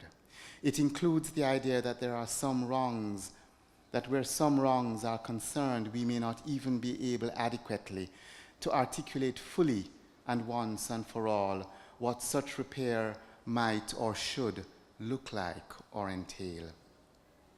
Which is not to say that we ought not to rethink reparatively the moral history of what is irreparable. To the contrary, Moral wrongs demand moral and political response, even when they cannot be repaired. In my view, New World history, New World slavery is one such irreparable injustice, one such irreparable wrong. The harms of New World slavery are of the dimensions of the incalculable. That is to say, they do not amount to a discrete assortment of bad things, stolen property, and so forth, for which compensation or restitution can be rationally calculated. They are also of the dimension of the unimaginable. Even fictive representation fails to comprehend them, to summon them for us in a persuasively provocative way. I return to this in a moment and try to say what it is about New World slavery that makes it irreparable. I do not want to say a whole lot about the Code Noir itself. In fact, Pélagie and Françoise have already said more than I can adequately say. So I won't linger over a discussion of the many articles of the Code Noir that sought to regulate the parameters of life and death and sexual life and reproduction of the enslaved during the long period that it was enforced between 1685 and 1848, a remarkably long period. Not surprisingly, I want to get to where I want to get to. Not surprisingly, the critical history of the Code Noir has largely concerned itself with a number of familiar directions of ideology critique in which its self-understanding is hermeneutically unmasked. So, for example, there have been debates concerning the conceptual provenance of its legal language, the extent to which it might primarily derive from Roman law as opposed, say, to the realities of the Americas, or in more ironic and critical tones, there have been indictments of the self-image of a European Enlightenment that could accommodate itself to so inhumane a legal ordinance, a document so counter to the elementary principles of natural law. Or again, there have been concerns with whether or to what extent the Code Noir was actually implemented in letter or in spirit, and what the consequences would have been if it had actually been implemented. Now, all of these are, within their conceptual domains, worthy directions of hermeneutic inquiry. But they are not what principally interest me here. What does interest me, as I've been suggesting, is the sense in which the Code Noir is the codification of a moral evil, a codification which itself is part and parcel of that evil. As you may know, the question of evil has returned to certain critical agendas marked by the publication of a number of provocative philosophic texts, among them, and in no special order, Susan Neyman's Evil in Modern Thought, Adi Ophir's The Order of Evil, The Orders of Evil, Claudia Card's The Atrocity Paradigm, Lawrence Mordecai Thomas's Vessels of Evil, John Keeks's The Roots of Evil, Richard Bernstein's Radical Evil, and Peter Dews's The Idea of Evil. Without trying here to sort through the various approaches to evil that run through these books, what is important is the conceptual problem space they share. To begin with, and I'm being schematic and brief here in the interest of time, this is a problem space shaped, as I suggested earlier, by the exhaustion of the great modernist narratives of social and economic and political progress, principally Marxism and liberalism. For our purposes here, what was central to these Enlightenment accounts was their optimistic self-confidence in the powers of reason to identify the sources of our discontent and to offer rational paths beyond it. In these discourses, the future was an assured prospect. The past was a time to rapidly leave behind. By contrast, something about what is wrong with our present world seems more opaque, less amenable to rational analysis. Certainly, we have lost any real confidence in our capacity to understand, much less fix our world. In short, the exhaustion of these narratives of progress leaves us with a less transparent world, a darker and less readily intelligible one. And with this darkening of our present and opacity of futurity, the past has assumed a new luminosity, richer and denser with intractable complexity. Moreover, With the decline of these narratives, there has been an accompanying loss of languages of political alternative, almost a loss of the political as such, as a critical space of dissenting opposition. And with this weakening of the political, there has been a renewal of a preoccupation with ethical questions, a turn to ethics. In a sense, and to put it in an excessively shorthand way, the rise of human rights as the framing meta-narrative of our age sums up the transformation I am trying to describe here. The ethical turn of which human rights is both stimulus and effect, whatever you think of it, has prompted an increasing concern with the human itself as the object of existential and sometimes even ontological inquiry. Here is the conceptual void in which the question of evil acquires critical force. I can't be nearly exhaustive here, but what seems helpful about the idea of evil is that it evokes an idea of harms or injustice that are not ordinary, that seem to exceed some threshold. Evil points to an extremity of human experience, an extremity of human violation, an extremity of human suffering. Evil is pervasively overdetermined. It overflows intelligibility and comprehension in its relentless reduction of some portion of humanity to the barest minimum of a condition of what is recognizably human. Evil thus calls to mind not only what is bad in common senses, but what is a special kind of perversion, a perversion moreover of something recognizably contrary to any meaning of human being, namely human will and human freedom.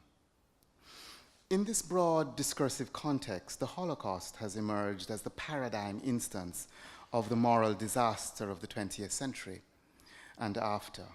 It appears as a unique and unparalleled form of evil that supersedes all others. Undoubtedly, in many ways, it is the work of Hannah Arendt that has given us a certain conceptual impetus and direction to considerations of evil and to the prevailing place of the Holocaust in them. She certainly features prominently in all of the books I've just mentioned. In an early essay from 1945 entitled Nightmare and Flight, she had offered the prescient suggestion that, quote, the problem of evil will be the fundamental question of post-war intellectual life in Europe, unquote. Not that her thinking about evil has been either systematic or uncomplicated. It is well known, after all, that it underwent something of a transformation between her earlier and later work. Whereas in the 1951 book, The Origins of Totalitarianism, she used Kant's idea of radical evil to frame a discussion of the concentration camps as killing machines that produce death for the sake of death. In her 1963 book, Eichmann in Jerusalem, she developed her controversial idea of the banality of evil. That is, the idea of the mindless administration of killing in which genocide was a thoughtless organization of systematic death carried out by minor functionaries. Notably, though, in both books, it is the association of evil with death that remains central. Death as the point and purpose of an organization of evil.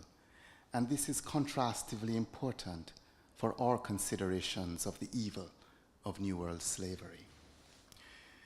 New World slavery was an irreparable evil, I've said. Here is Randall Robinson's chilling description of the effects of New World slavery on the enslaved and on their descendants into perpetuity. It is an important description because it is articulated in the context of an account of the debt, as he calls it, and I think it is the right word, that is morally owed to the peoples of African descent in the New World for the past of slavery. I'm quoting. Like slavery, other human rights crimes have resulted in the loss of millions of lives. But only slavery, with its sadistic patience, asphyxiated memory, and smothered cultures, has hulled empty a whole race of people with transgenerational efficiency.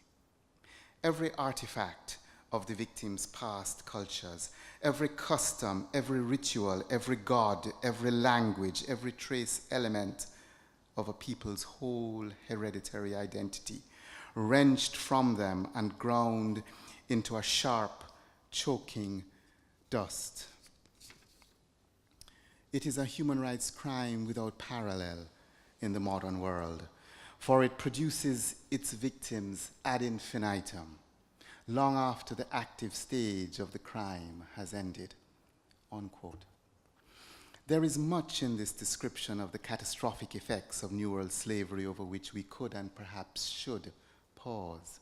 However, I only want to note a number of its evocative and provocative features that might help us to see what it is about New World slavery that makes it an evil and, moreover, an irreparable one. First, as Robinson suggests here, New World slavery had a totalizing, not merely an isolated effect on the enslaved.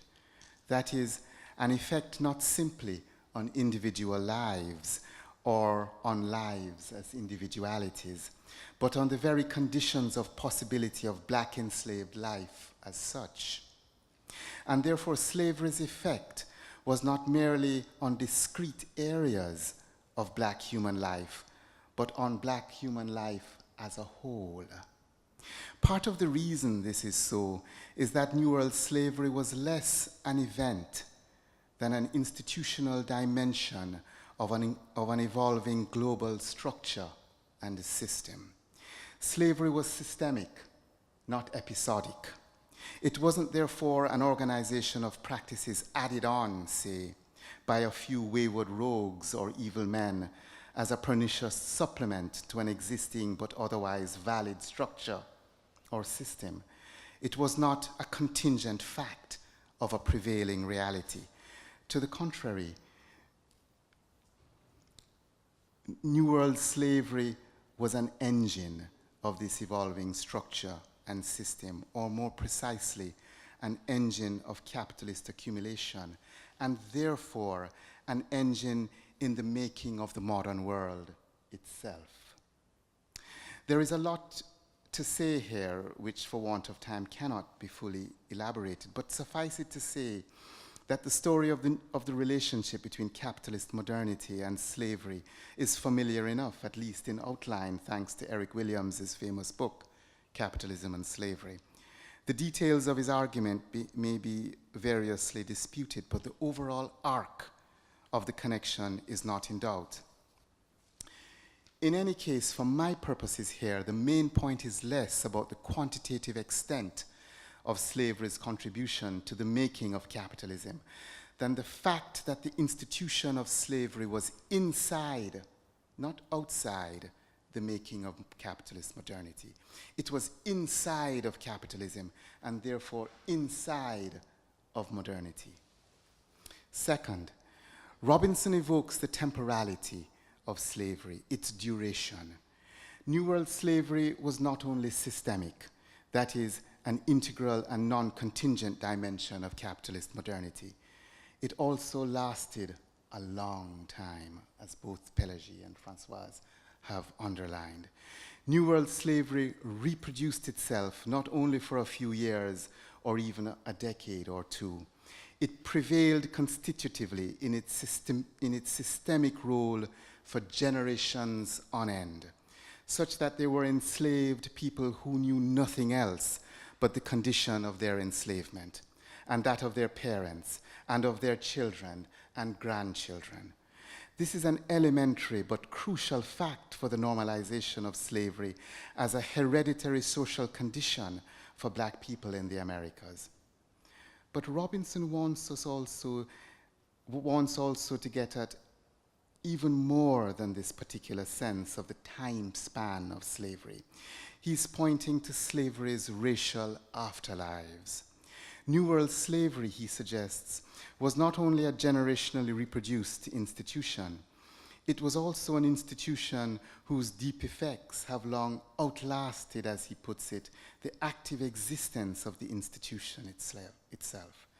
Slavery is an institution, as he put it, that in its perverse construction of a racialized world, continues to produce and reproduce its victims. And third, on Robinson's account, slavery was built on a pervasive practice of systemic violence. As we have already seen in both Françoise and Pelagie's descriptions, the Code Noir, in the Code Noir, the slave master was invested with a sovereign right of life and death over the slave, and often enough exercised that right in wantonly murderous ways. In this sense, the familiar picture of New World slavery is one of violent death and exposure to violent death. The slave is a body that can be disposed of at will. And yet, as Robinson suggests, the institution of slavery in the Americas depended also on life.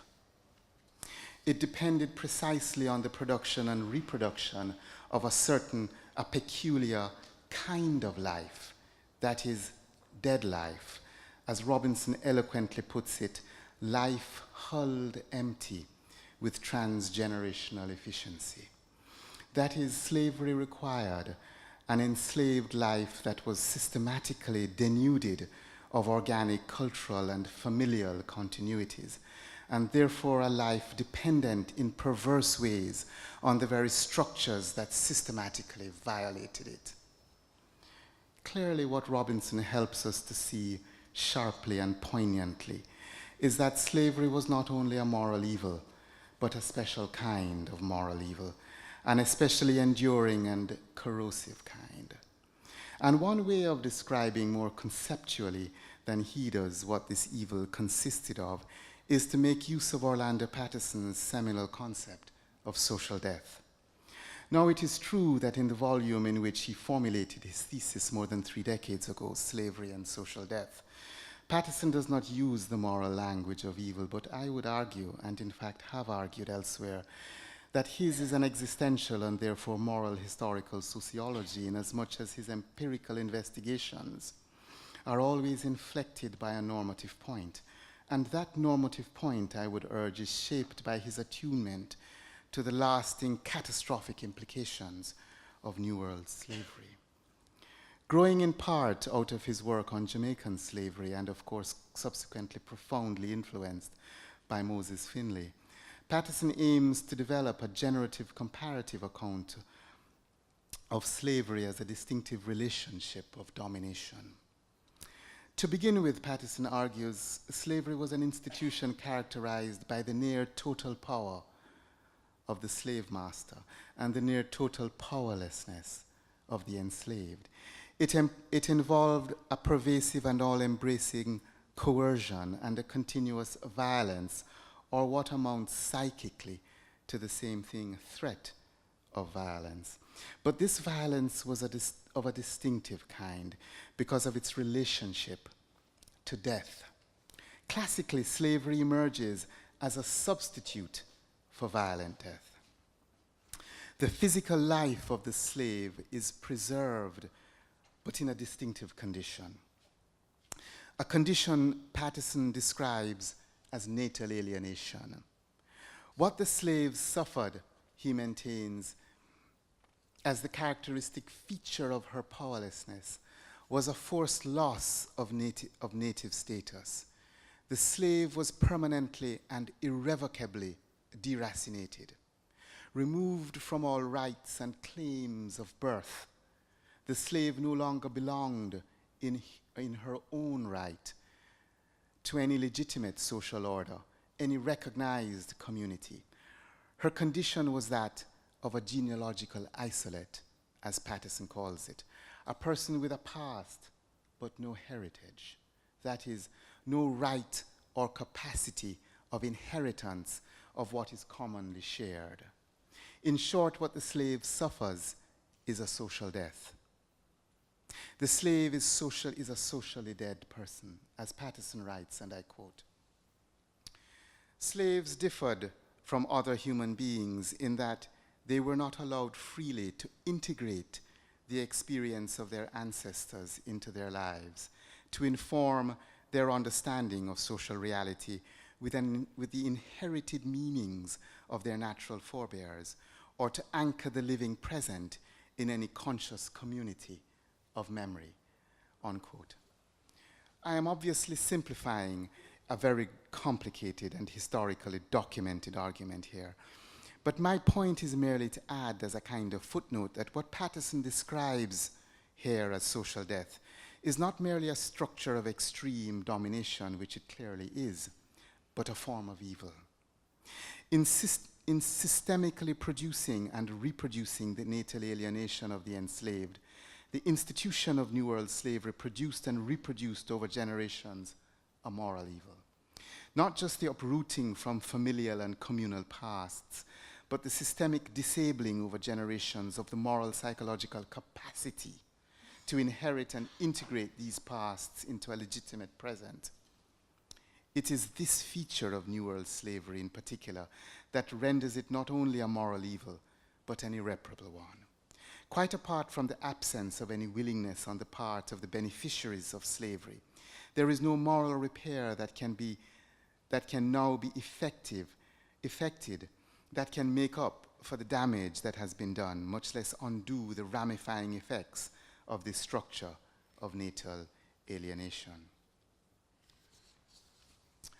By way of closing, let me briefly recap what I have been trying to say and add perhaps a final preliminary note about justice and freedom, their non-identity, and indeed the contrastive tension between them, a matter of some importance given that the story of peoples of African descent, in the Americas in particular, has often been the story of the identity of justice and freedom. I am saying that we should think of New World slavery as a moral evil, a specific kind of moral evil, namely one that consisted in the systemic engendering of the social death of enslaved black life. And I am saying that the present history of New World slavery, including the history of such documents as the Code Noir, should be told as a moral history and specifically as a reparatory history. That is a history that bends toward the problem of justice. This is what is at stake. The contemporary problem about New World slavery is not what has preoccupied earlier generations of black intellectuals, for example, the familiar vindication of the humanity of the black slave, whether in the identification of their authentic African culture or of the agency to organize the collective resistance to their domination. This is work to be saluted, of course, but above all, it seems to me the contemporary problem about New World slavery is reparatory justice. Now, I have also said that I do not believe that slavery is a reparable evil. Perhaps no evil is, but the evil of slavery certainly isn't. And yet, its irreparability should not preclude, indeed paradoxically should drive the moral indictment of slavery in the Americas and the white supremacist politics that lives on in the disavowal of its beneficiaries. In this sense, note, the problem of reparatory justice is not necessarily a forward-oriented one, to use the language of reparatory justice as reconciliation. Post-slavery reparatory politics, as I wish to commend it, stores no utopian hope in the long-deferred futures of reconciliatory emancipation. Admittedly, therefore, reparatory justice and the politics it organizes itself around is not directly a black freedom project in the mode of the old liberation movements. Notably, though it may not cancel freedom, it willfully suspends it for another time and place. Reparatory politics is a demand neither for equality nor freedom. It is a demand for what is owed, for what was taken, morally and materially, symbolically and spiritually, and a demand for the recognition that an unspeakable and unforgivable wrong has been perpetrated, and that this gross violation and transgression gives rise to a debt and justifies a redress that, while they can never be fully discharged, has necessarily to be honored before any future renewal of freedom can begin. Thank you.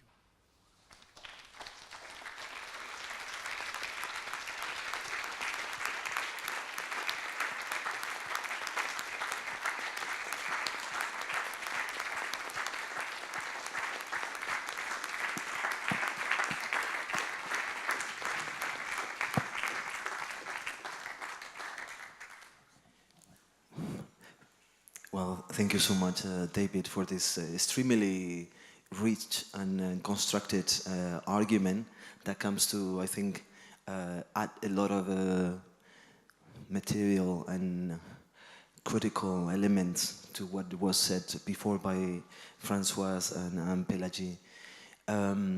As usual, we always, I don't know exactly why, running out of time. This is it should be like a kind of a universal condition of the Parliament of Bodies. We never have enough time, but I like to open the floor to the Parliament of Bodies itself, like to you people that are here,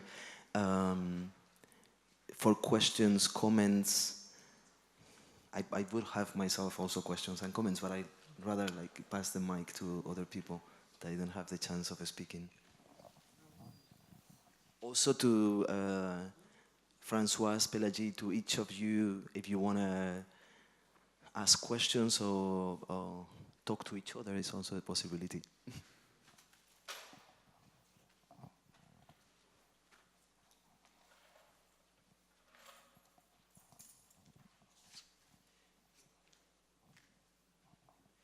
I had since I see that no one is breaking the ice, I had one basic question that maybe is not well known for everyone here.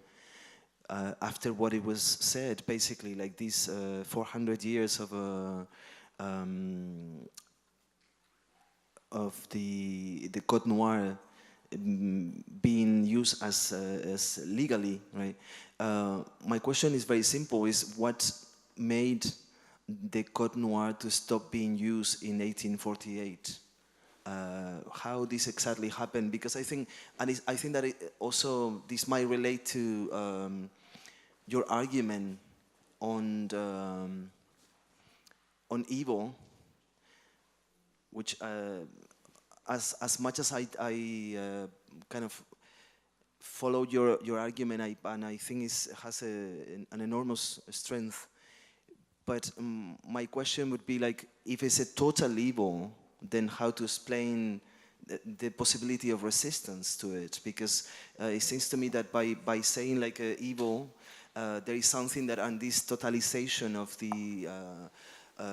the regime of slavery, that somehow we don't see a lot of possibilities for resistance or for fighting against it, right? So I wonder if maybe speaking about how the slavery regime and also the Code Noir as such suddenly was cancelled or became obsolete in the 19th century.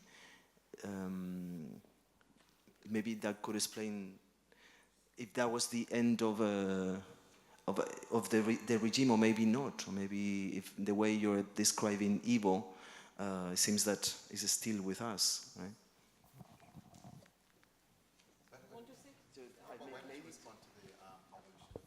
Oh.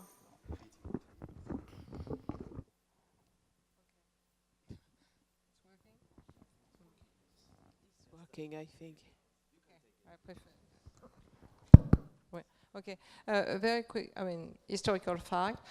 What is interesting, and I think it's connected also with what, in fact, David was saying.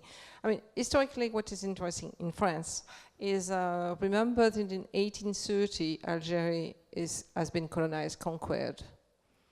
So for 18 years, the French state is thinking about what new kind of code that will regulate work and the colonized bodies this time will be.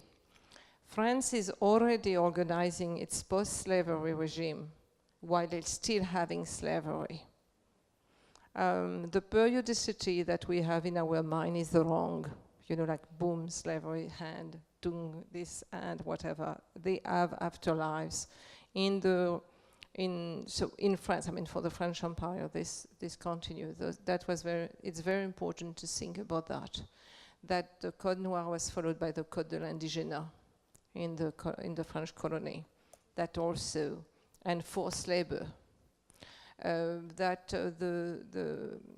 I think it's connected also with that. Just one thing, that for instance, when slavery was abolished in the French colony, colonization, post-slavery colonization was very often justified in the name of fighting slavery in Madagascar, Algeria, or other places.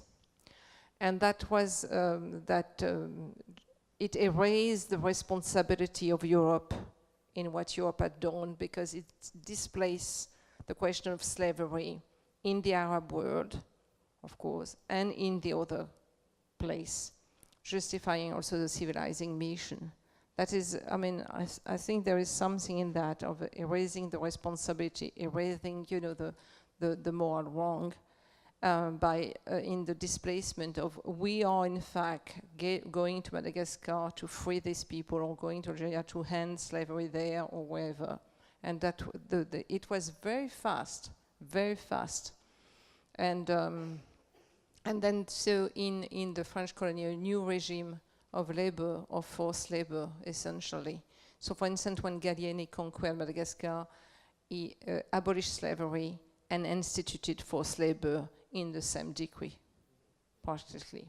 So this is our regime that are connected, I will say, with in terms of concrete material things, with what I understood of this, the fact that, you know, the evil is not addressed at all. It's just reconfigured also because of new needs of capitalism, of imperialism. And so therefore, but the fact that it has not been addressed allows this regime to be reconfigured under new names perhaps, but in fact perpetuating something wrong from the beginning. Thank you for the question, Paul. Before I address the question of evil directly, on the question of 1848, one of the elements that has also to be remembered is that when slavery in the British colonies came to an end in 1838, the British colonial state began to police the Atlantic and began to put an enormous amount of pressure on the French colonial state, on the Portuguese colonial state in Brazil, to prosecute the slave trade and to try and contain it in the abolitionist zeal, whatever one makes of it, of the British colonial state in the middle 19th century. So the connection between what's going on in France and what's going on in Britain in the middle of the 19th century is also an important element in this history. The question, I want to clarify, I mean, my remarks are part of a much larger, involved kind of set of preoccupations that I could speak at length about, but I'm not sure that I want to say that slavery was a total evil. I don't know what a total evil is. But that slavery is an evil partly in virtue of the fact that the institution of slavery was itself a totalizing institution. And I think that's enormously important. And it's a really important contrast for thinking about the institution that has come to exemplify in contemporary moral philosophic discourse evil, namely the Holocaust. These are radically different kinds of institutions in terms of their duration, in terms of their capacity to produce and reproduce kinds of subjectivities, in terms of their relationship to the systemic evolving structure of global capitalism, for example. And therefore, slavery had an impact, a totalizing impact on the conditions of black life as such. That's the point that I want to make. And it is that impact coupled with the character of the violence that constitutes it. The violence that constitutes slavery is not simply the violence of physical death. It is the violence of the production of a certain kind of constricted life, right? The kind of life that Randall Robinson puts it, I think, enormously eloquently. Life hulled empty with generational efficiency, hulled empty. And Patterson's theorization of an idea of social death captures this sense of generations of people for whom pasts are complicated. For black peoples everywhere, the question of the past is an obsession. And the question of the past is an obsession partly because even though one can think of pasts, how does one integrate pasts into a sense of the continuity of a heritage? And part of what slavery did was to disable that organic integration of a people's sense of being connected to a larger moral community. And that, I want to say, is a moral evil.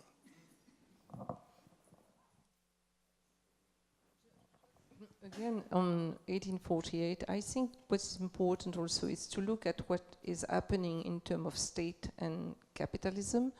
1848 is nonetheless a revolution, which we know is crushed violently. And the connection, the way in which the state repress working class insurrection and repress anti-colonial insurrection constantly at the same time. The fact that the state has constantly to say to the working class that it is white, that whining is a constant process of constantly telling these people you're white in case they forget it, is also important. And nonetheless, I mean, the 1848 wanted to put an end to the Code Noir. But I insist on the fact that the same republic transformed Algeria into department. And that led to a new history in term and led to the Algerian War, which is also extremely important in the afterlife of how these are organized, the way in which racialization, social death in slavery, and from that matrix, how you reorganize these other lives that you will never be equal to the life of the European. One is the question, who justified the slavery? What justified the slavery? So this is a question who is still empty for me and who is still preoccupied me. And I'm looking for this answer, and I would like to ask you why justify this kind of machine?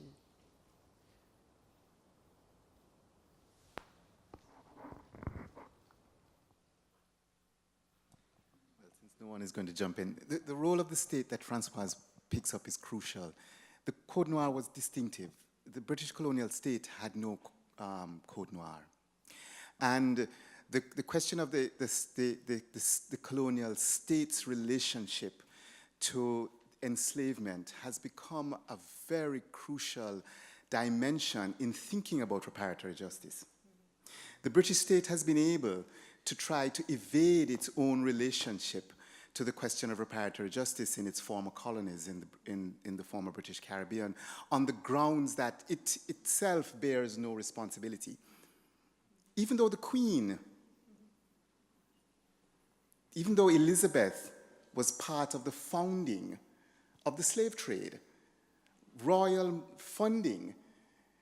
The Jesus of Lubeck, one of the first slave ships to cross the Atlantic, was funded by royalty.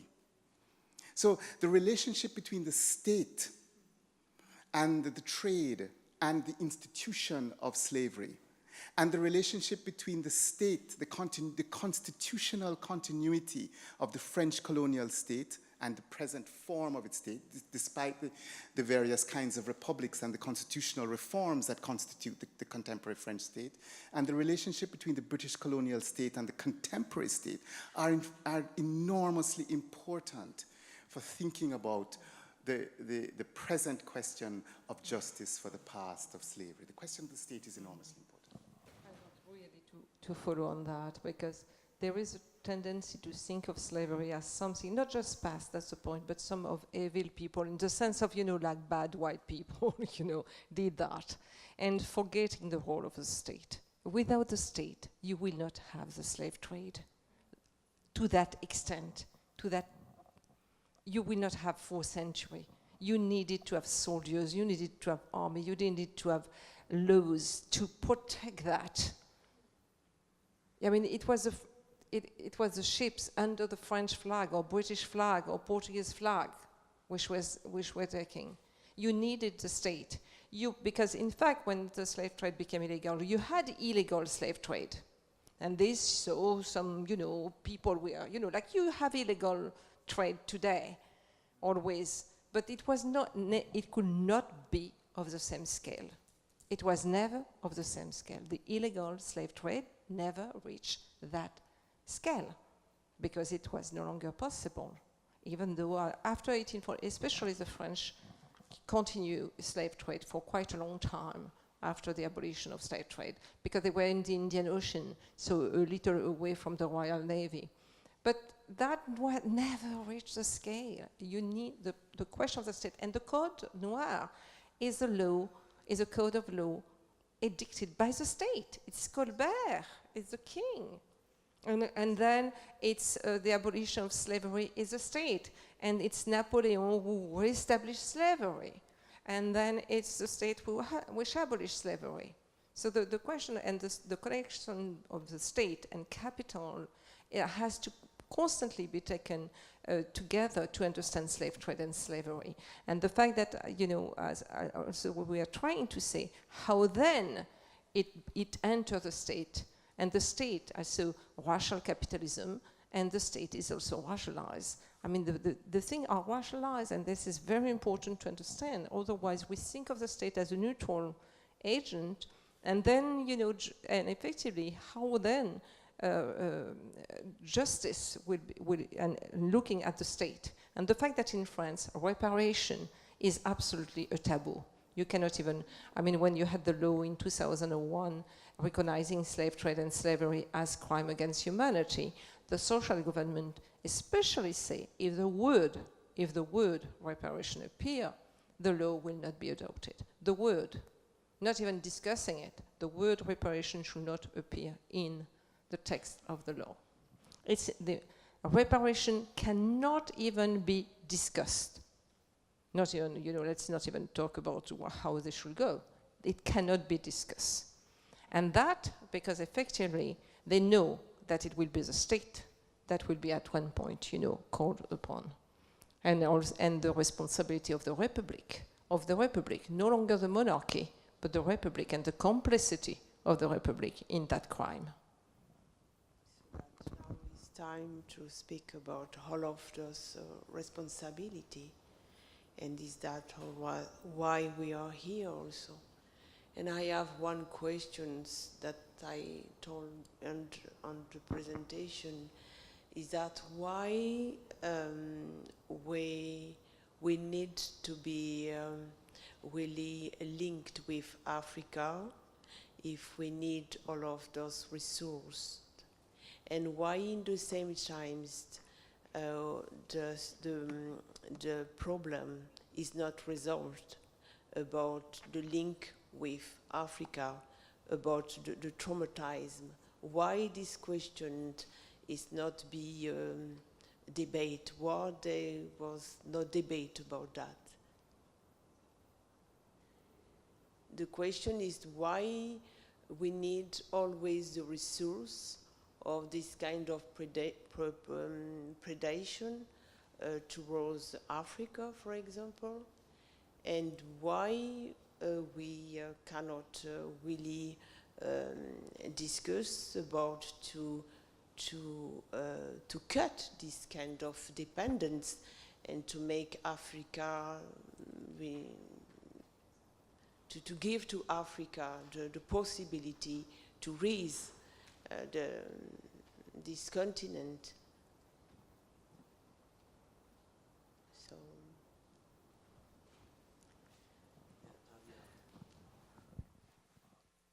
I'm not sure if I understand your question, Pelagie, but I wonder if in part it's a matter of the absence of a definition of blackness in the Code Noir, as Francois mentioned earlier, that it's a legal machine for generating enduring bondage based upon a suppositiously African, but in fact, any indigenous, right?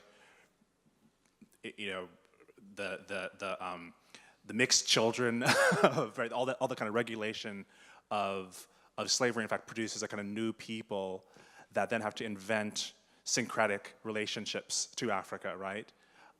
Which places sort of the contemporary African diaspora in a complex relation, right, to the blackness of the Code Noir. Is that at all what you're asking, or? can you repeat me? I don't get it in English because I'm tired.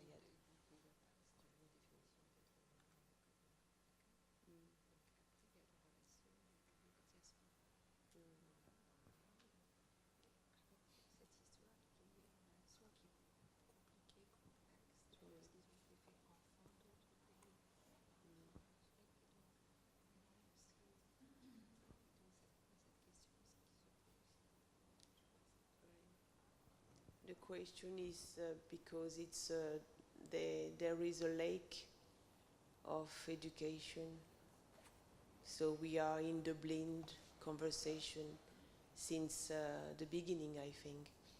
So I think it's really important to reinterpret all of the text with the sacred, all of the text of the past and all of those kind of archive.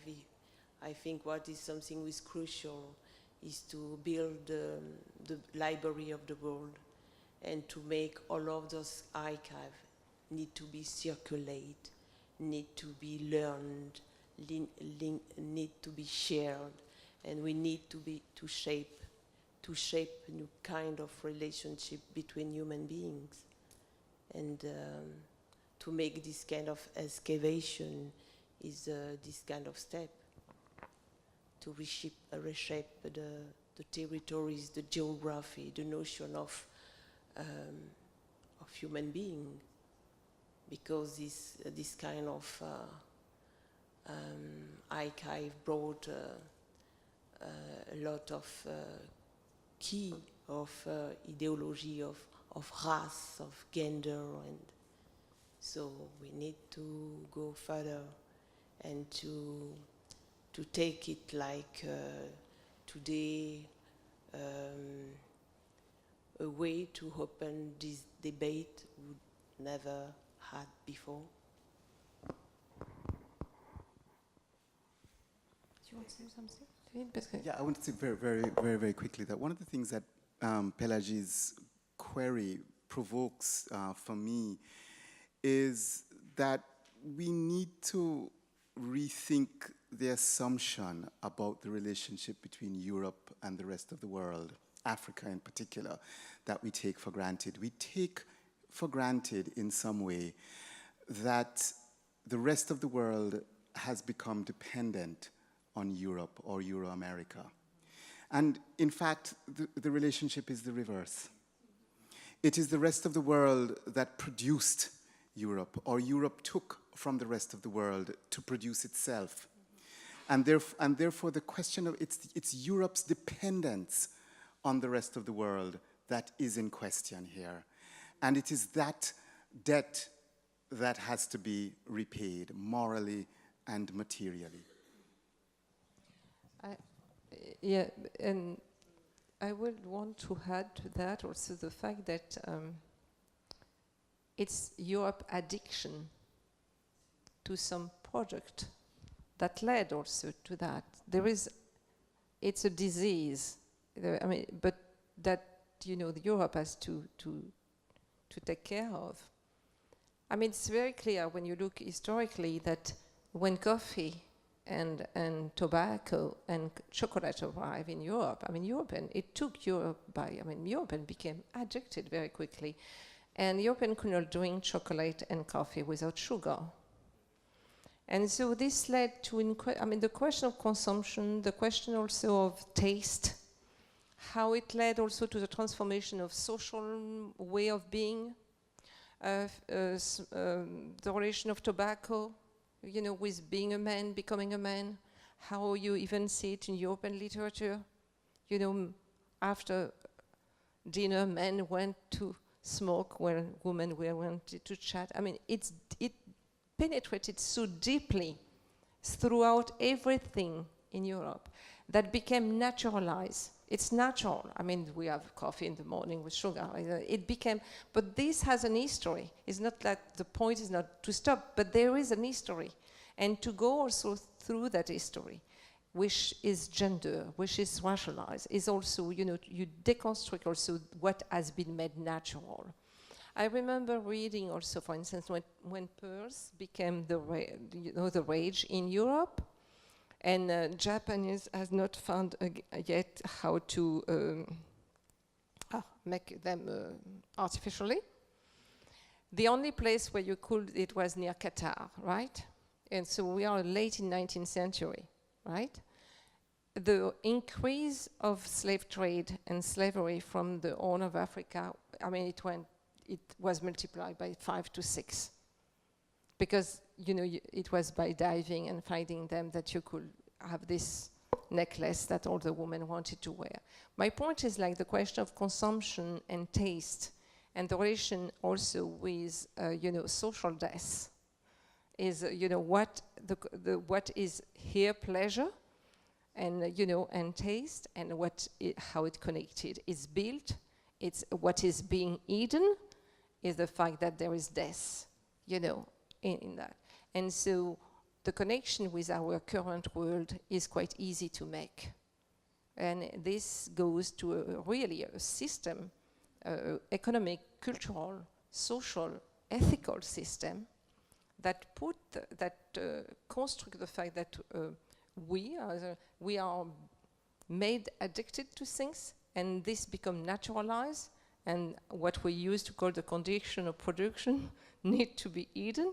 Mask, and made invisible, and how this is connected with the fact of effectively making life hollow for some people, taking, So I don't know if I'm clear, but that's something also. Well, I think the discussion could continue.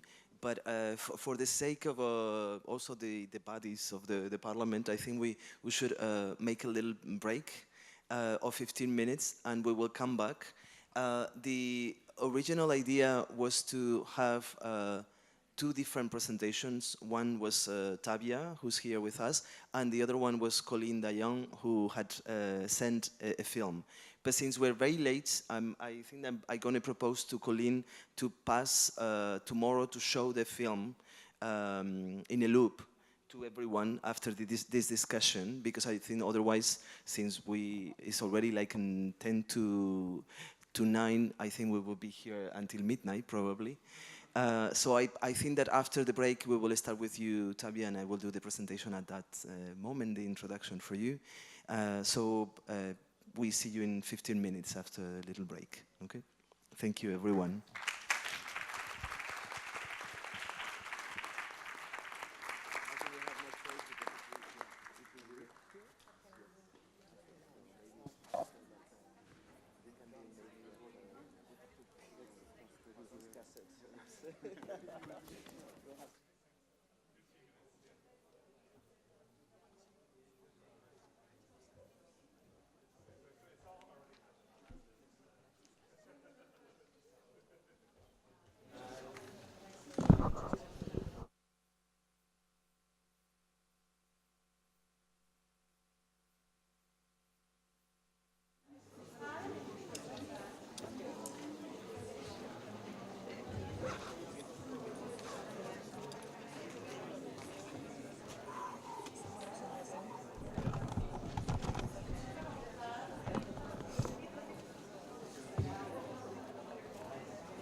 It is 1 hour, 1.5 hours. 1.5 hours, so if I arrive at the station, I can put the train all day.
Yes, thank you.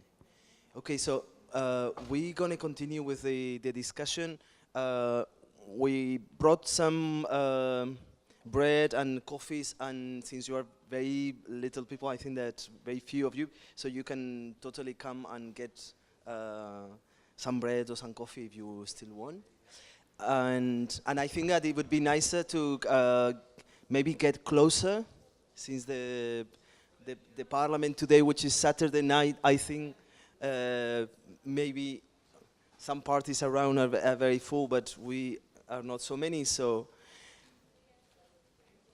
and as I was saying, the idea at the beginning was to show a film that Colleen Dion had made when I invited her to come to the Parliament of Bodies to discuss not just the history of the Code Noir, but the continuity of this history within contemporary capitalism. And since he couldn't come physically, she decided to make a small film. But this film is 40 minutes, and if we pass it now, then we will run out of time. So the film, we will show it tomorrow at 8 o'clock. If you want to come and see it, I think it's the best that we show it tomorrow. We will update it on the Victor, like the team working with me. They're like, oh, we don't have the day free anymore, but that's part of the Parliament of Bodies, I guess. That just like showing the film and maybe just have a little discussion with the people that will come maybe tomorrow, and instead, what we will do now is give the floor to Tavia Nyong'o, who used to be professor when I met him in NYU, but is now being appointed professor at Yale University in performance studies. And I think within the field of performance studies, but also visual arts, I would say, is one of the people that has contributed mostly to the conversations, not just within black politics, but also within queer politics and the relationship of both. And I think that his idea at the beginning has changed a little bit, and he will explain to us that has changed the title and maybe the content of his presentation today. So thank you for coming as well. Thank you, Paul.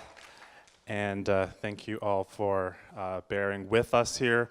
I'm just going to raise the volume a little bit in order to keep myself awake and hopefully breathe some air into the room. I know some of you have been taking a walk through the galleries, and perhaps you've seen this sort of whisper gallery, Pope L, and that sort of low whisper that characterizes contemporary art. I'd like to try to bring a little bit more energy into our conversation than that, so that we can think about how we can reanimate these histories from the first presentations. I obviously need to thank Paul for the invitation to come and speak with you today, and to really acknowledge and thank Pelagi, Francois, and David in the first portion for giving us, for those of you who are returning, a crash course in the Code Noir and the afterlives of slavery. I hope that those of you who are coming now feel you have missed something incredible, because really everything that I say is really a kind of footnote to what's come before. And as a footnote, I should get into it so that we can move into the evening. So I want to touch on a point that David made before in conversation, where he mentioned, in response, I think, to a question from Paul, that slavery's impact, I hope I'm getting this right, slavery's impact was on black human life as a whole, and thinking about the ontology of slavery and its afterlives, how the whole of black human life continues to be characterized by what Francois called bodies that do not matter, right? The relationship between the performativities of genders and identities and those bodies that fall outside, bodies that do not matter. But without simply reduplicating the power of the Code Noir and the legal and social and civic death of black human life, how to look to the methods for survival. So that's sort of my theme tonight. If the Code Noir gave us a model for how to regulate bodies, sex, and gender from the 17th century into the present, my presentation today will concern counter models of transmission, right? That hopefully do not fall prey to a ruse of analogy between slavery and other forms of dispossession, but really speaking instead to an entanglement with our black ancestors, particularly our chosen queer and trans ancestors. So with that, I'll get into it, and this is also kind of story time, so hopefully it will be not too onerous. I think I need some water if I'm going to do story time. Thank you. Thank you so much. Could I have the first slide?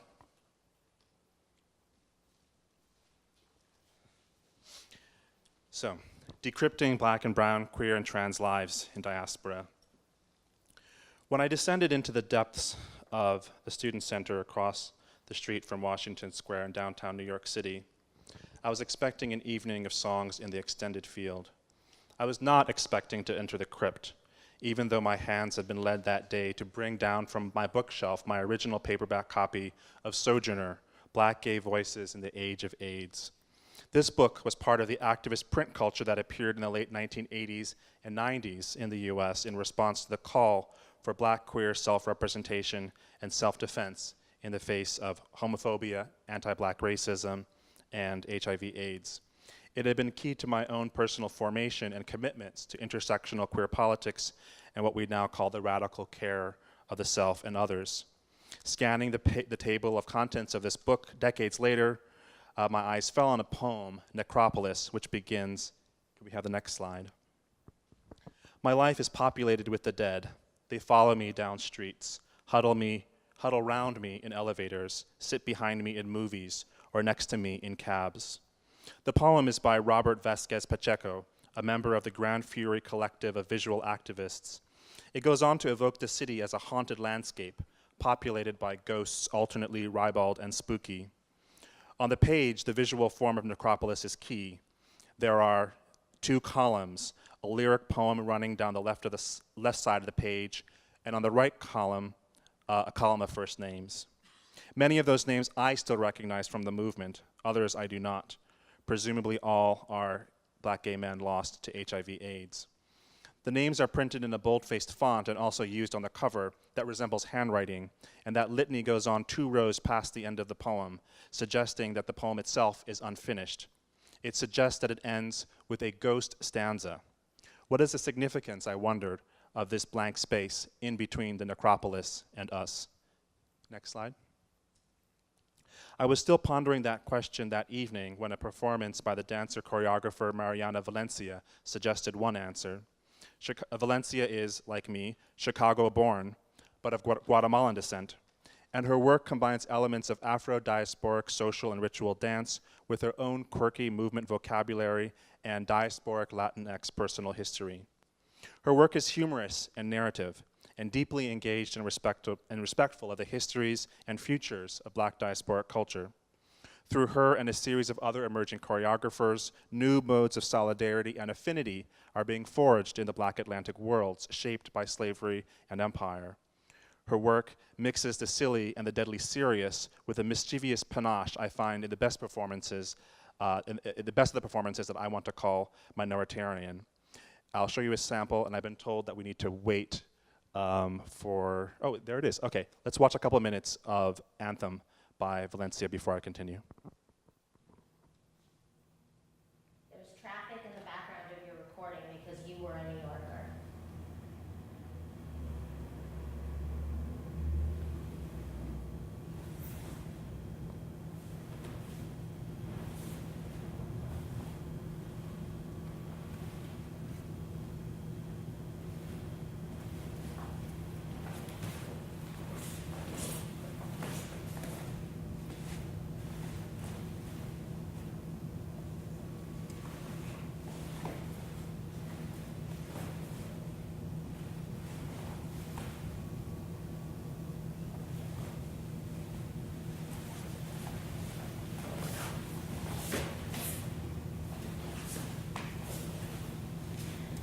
I wanna be where you are.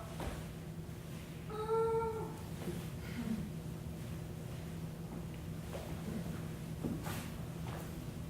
Anywhere you are. Oh.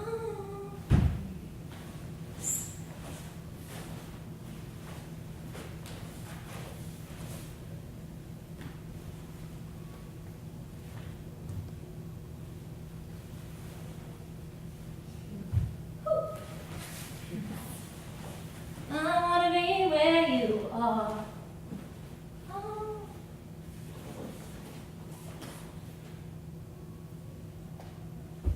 Anywhere you are. Oh.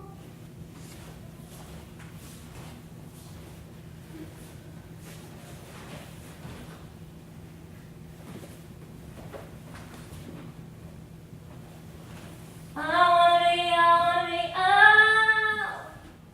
Woo.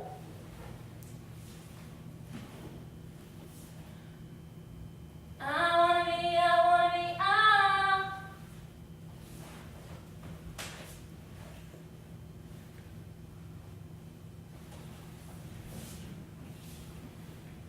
I wanna be, oh.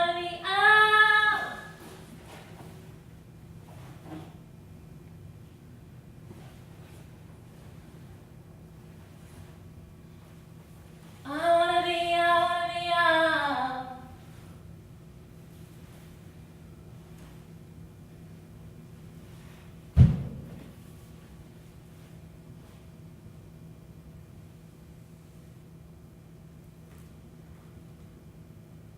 My elders are alive and they are dead. Asado, I think about things you missed, like there are certain songs, specifically covers of songs you didn't get to hear out of car windows. Just as there are versions of songs I didn't get to hear out of car windows.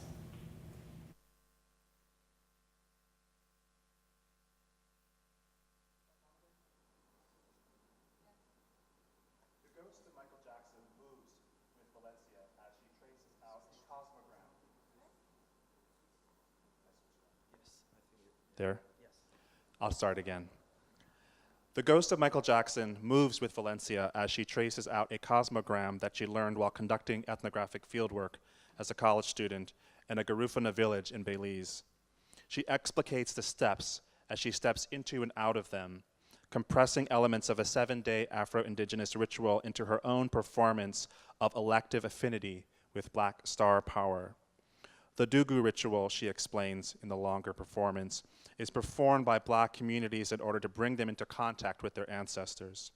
Performance studies scholar Diana Taylor might view such a ritual as part of a repertoire that transmits cultural memory in the Americas outside of the written archive. Valencia calls it intergenerational study, a process whereby she can translate her own complex diasporic trajectory into movement and narrative and make her personal claim on the future. Segueing from Cosmogram to Moonwalk, Valencia brings Michael Jackson, Edith Piaf, and other stars from her personal pantheon into the room. She does so to build an album of songs, pictures, gestures, and histories to welcome a black queer poet. Like the Cosmogram, like Vázquez Pacheco's Necropolis, when she dances, the dead dance with and through her. But though it is personal loss she addresses, she also dances collective losses and participates in an effort to name, study, and emulate those who form a queer pantheon of saints that protect her in a post-secular queer and feminist ritual. A Sato saint, who she addressed just now, a shade Valencia had invited into the room that evening, was among the writers associated with the Other Countries Collective, the black gay writers group that edited the volume I had pulled down off the shelf that day. We should be seeing a photo of him right now, perhaps. Maybe we can get that photo up. Born Yves-François Lubin in Les Cayes, Haiti, a Sato saint abandoned the respectable trajectory expected of his black immigrant family and instead became a beautiful flaming creature of the black queer undercommons, taking a name that referred to the sacred drums of Haitian Vodun, a name that furthermore claimed the hero of the Haitian Revolution, Toussaint Louverture, as a namesake. For a queer poet, punk, and playwright to evoke a revolutionary black history of anti-slavery bespeaks a deep continuity, more than anti-slavery, right? The abolition of the possibility of slavery, right? The future that we are anticipating. It bespeaks a deep continuity or changing same in an LGBT movement that is continuously re-articulating itself through new terminology and identities. By choosing saint as a queer ancestor, Valencia danced and sung a living link between genealogies of black resistance and her own contemporary history. As a performance theorist rather than a ritual specialist, I was intrigued by a wry suggestion Valencia made during the performance where she invited a Sato saint into the room. Uncannily for me, his name had also come to my lips earlier that same day, in a conversation with a friend about a generation of black artists, writers, theorists, and activists whose intimate relationship to death, brought about principally, although not entirely, by the HIV/AIDS crisis, specifically as it articulated in the black community with kind of structural abandonment that many people, including Linda Villarosa, have recently outlined in the press in terms of a black AIDS crisis, very sort of underpinning and in some ways overlooked in the official histories of the disease still. We're being relatively neglected, and we have been saying in this conversation, amidst all the more recent academic theorizations of social death and queer necropolitics, that have followed the intervention of Afro-pessimism into black studies and activism in particular.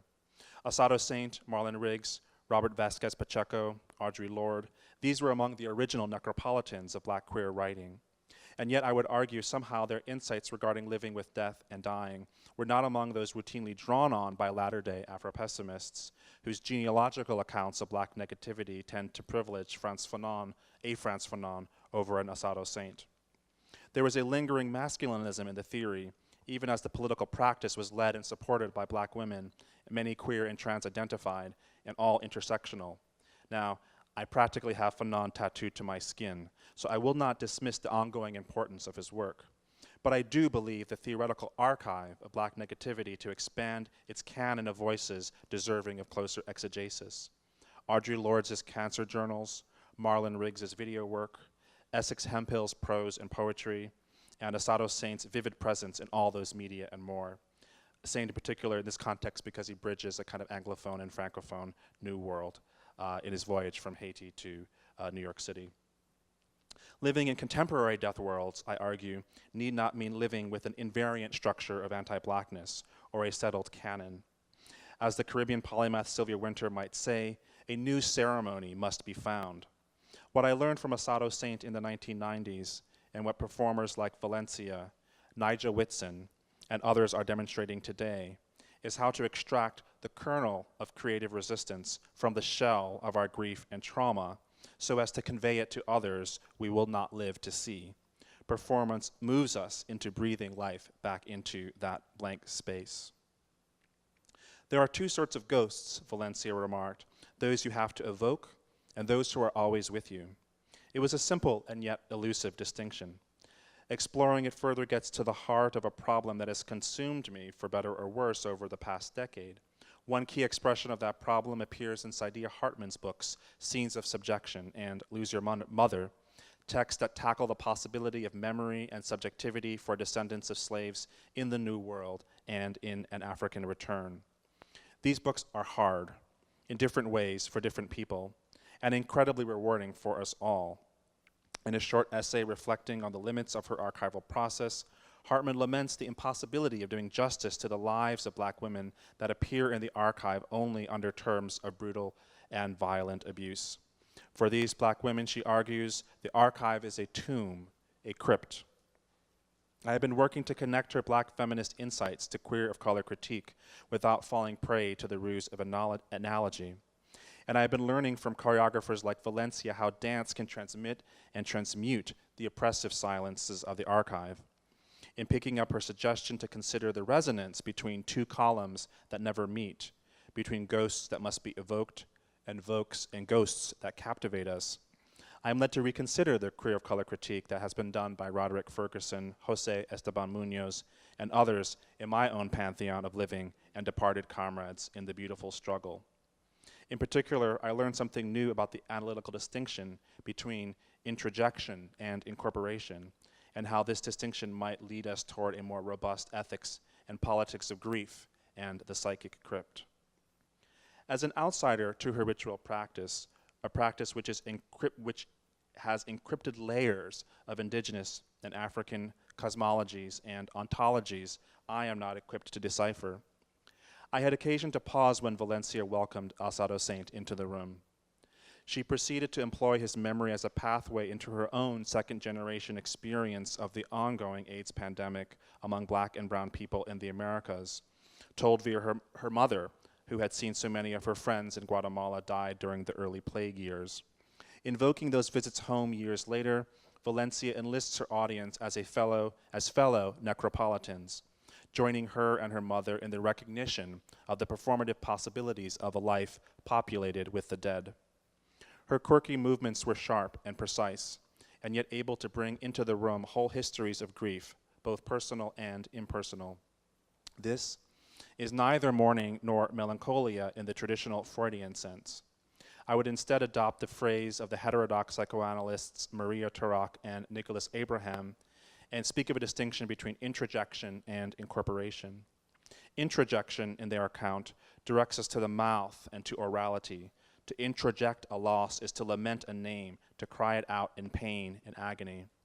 Incorporation, by contrast, occurs when that loss cannot be spoken, but instead settles into the body as a component of its habitus. And here I think in a larger piece I talk about how incorporation is actually crucial for thinking about performance and movement and song outside and beyond language, right? Even if you can't bring words to speak, there are modes of transmitting memory anyways. It is in Turok and Abraham's telling phrase, when it is in the body, encrypted. We can think of the blank stanza in Vasquez Pacheco's lyric as such a crypt, and we can think of Valencia's dance narrative as a method of decrypting. In the movement I came of age in, this process was called untying tongues. And I think we need another switch over to the slide 7. We'll show a second clip.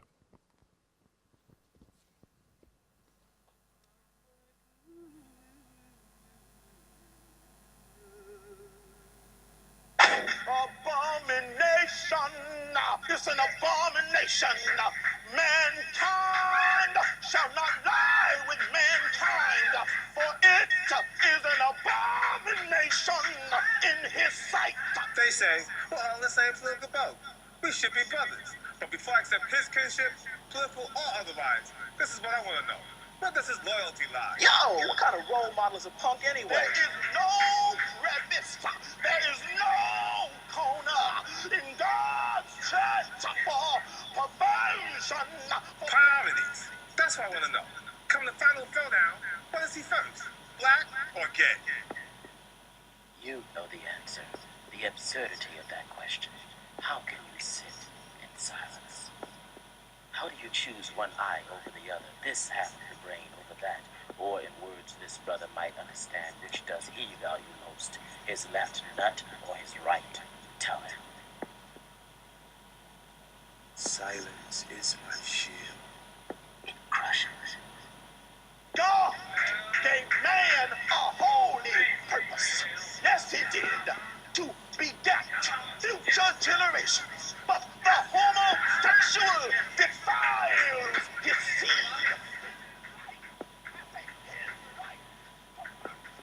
We need strong black men to fortify the black family.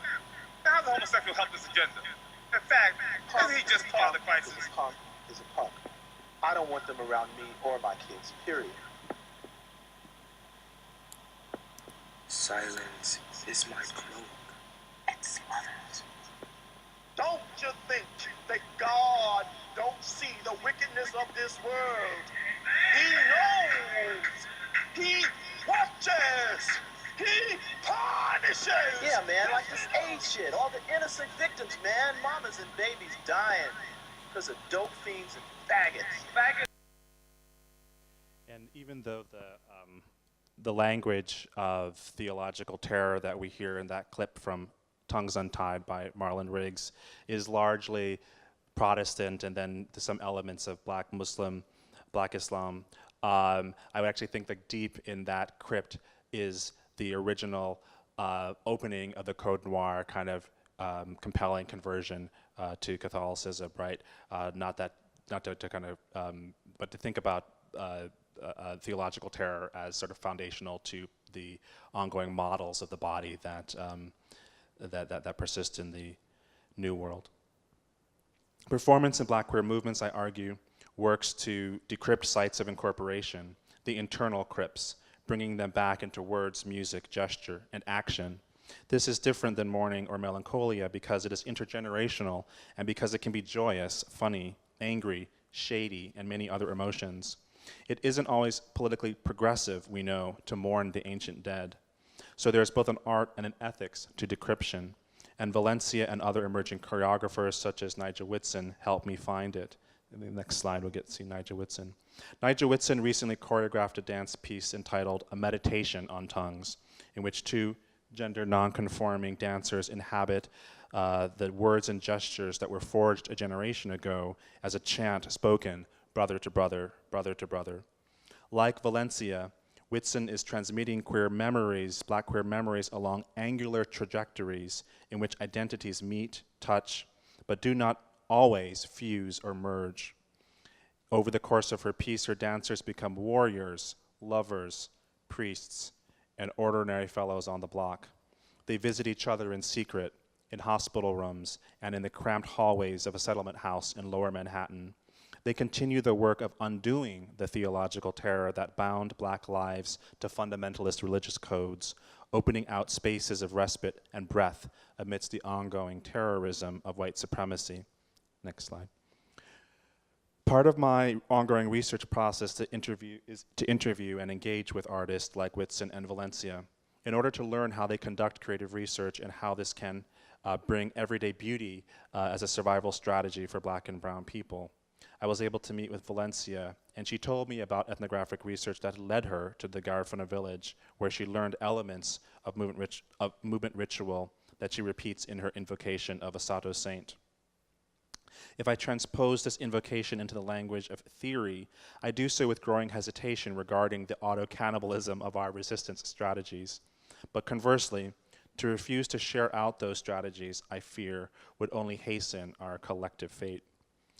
I first encountered the theory of incorporation in Judith Butler's book, Gender Trouble, which helped constitute the tradition in which I still teach. But let's not start with Butler, but with the Black video maker, performer, and activist Marlon Riggs.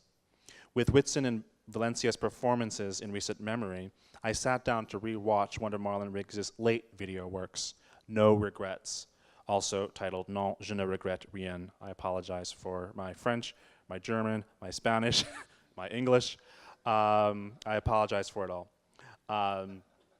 It is lesser known than Tongues Untied, but it is part of a recently reissued anthology of his work that is bringing the vast array of his media interventions against racism, homophobia, and discrimination back into the public eye. And what's really coming to the foreground now, as we can see the entire arc of the work begun in the early, I think in the late 70s, but certainly throughout the 80s, is not a specific intervention, although it was a specific intervention in terms of black gay representation, but actually a project, a digital project to kind of account for, assess, intervene, and transfigure the image of the black in Western media, first in cinema and then in television. A really extraordinarily ambitious project that was an archival project that we should think more about.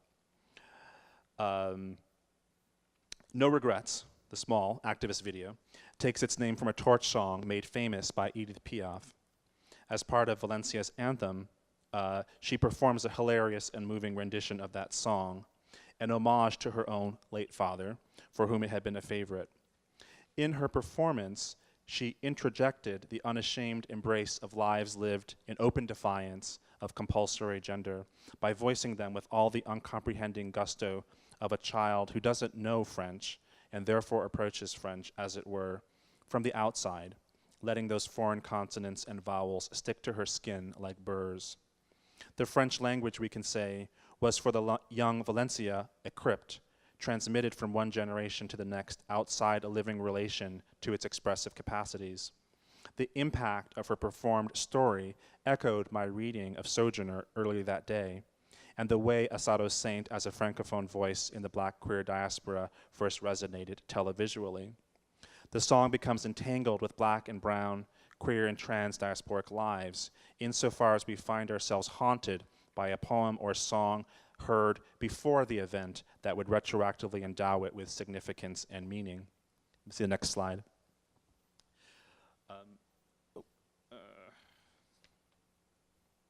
Actually, not that yet, but that's fine. Can we go? Guess we should see No Regrets. This is a slide of that picture. No Regrets. No Regrets, Riggs's activist video, is quite stark and simple. Guess we get a blank screen. The volume of writing, like Sojourner, the volume of writing released in that same year, No Regrets privileges first-person testimony. It employs simple but effective video editing techniques to show his 5 subjects, black people all living with HIV/AIDS, including Asado Saint, stepping out of the shadows and into the plain light of day, speaking their unvarnished truth with tongues untied. The conventions of documentary witness are strongly in place for the most part. At one key point, however, sound and image deliberately veer apart, and we hear Saint and the other subjects continue to speak even as their moving image sits there silently addressing the camera. In separating the acousmatic voice from the moving image, Riggs performs a camera move analogous to Vasquez Pacheco's textual strategy, and offering his viewers the visual equivalent of a ghost note. These intermedial strategies introduce gaps that throw mediated presence out of smooth synchronicity with itself, although, as we can see, media is never in smooth synchronicity with itself. But when it is, it throws it out, disrupting the immersive semblance of immediacy and presence. Both introduce a radical supplement to the ordinary concepts of voice and presence. In this radical supplement, I believe we can find insight into the distinction Valencia evokes between the dead who are always with us and the dead we must evoke. The dead who are always with us probably speaks to personal loss, or even loss as we witness collectively, in the US at least, the collective loss of the murders of Philando Castile, Trayvon Martin, Rekia Boyd, and a litany of other names that are revoiced within the current movement for Black lives. The dead we have to invite in, by contrast, speaks to a more collective and impersonal loss that we did not and could not feel, like the unnumbered lives mutilated and lost as a consequence of this document, the Code Noir. I was supposed to be pointing at it, but it's, I guess it's all around us. We've already established it's in the fabric of our contemporary relations. Whitson and Valencia enact an ethical and aesthetic distinction, which is necessarily collective and improvisational, deliberative and juris generative, for when and where we unlock these powers. We can come to know these lives through the archive, through oral memory, and through art and music. But as Saidiya Hartman reminds us, the idea we can rescue or redeem, and David in fact pointed this out very powerfully previously, the idea that we can rescue or redeem them through our study is a kind of romance. Instead, we must work to find ways to let them rescue and redeem us. This ethics of recollection is especially necessary for contemporary queers of color, those whom performance theorist Jose Esteban Munoz calls the minoritarian. In a US-based people of color discourse, Munoz's concept of the minoritarian clearly signals the life worlds of racial and ethnic minorities. It vibrates with dissonant and angular socialities between and among various groups that are differently positioned in relation to the legacies of slavery and the ongoing malevolent spirit of anti-blackness.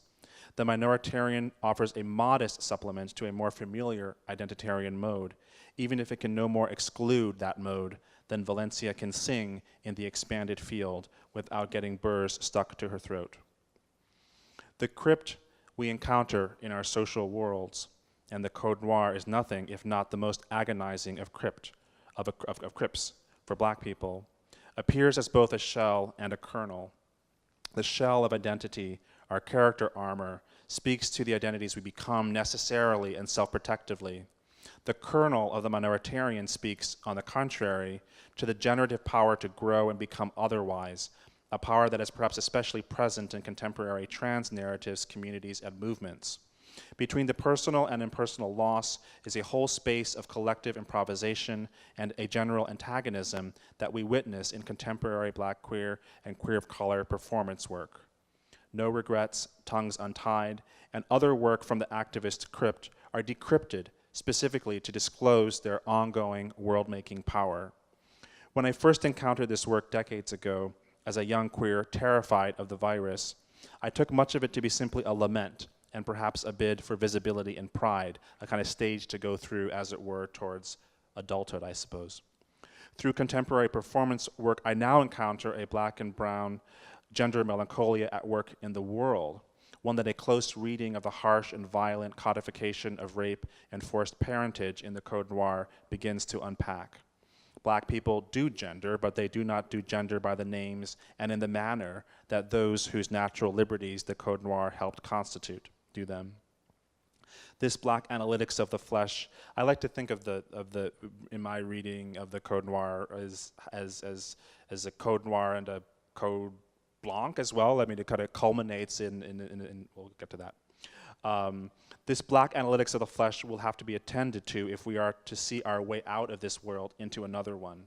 The use of ritual, privacy, and reticence in the work of Valencia, Whitson, Simone Lee, and so many other contemporary feminist artists of color, of whom I cannot give a full account of here today, speaks to a need for conspiracy, for a breathing together to forge trust and tactics.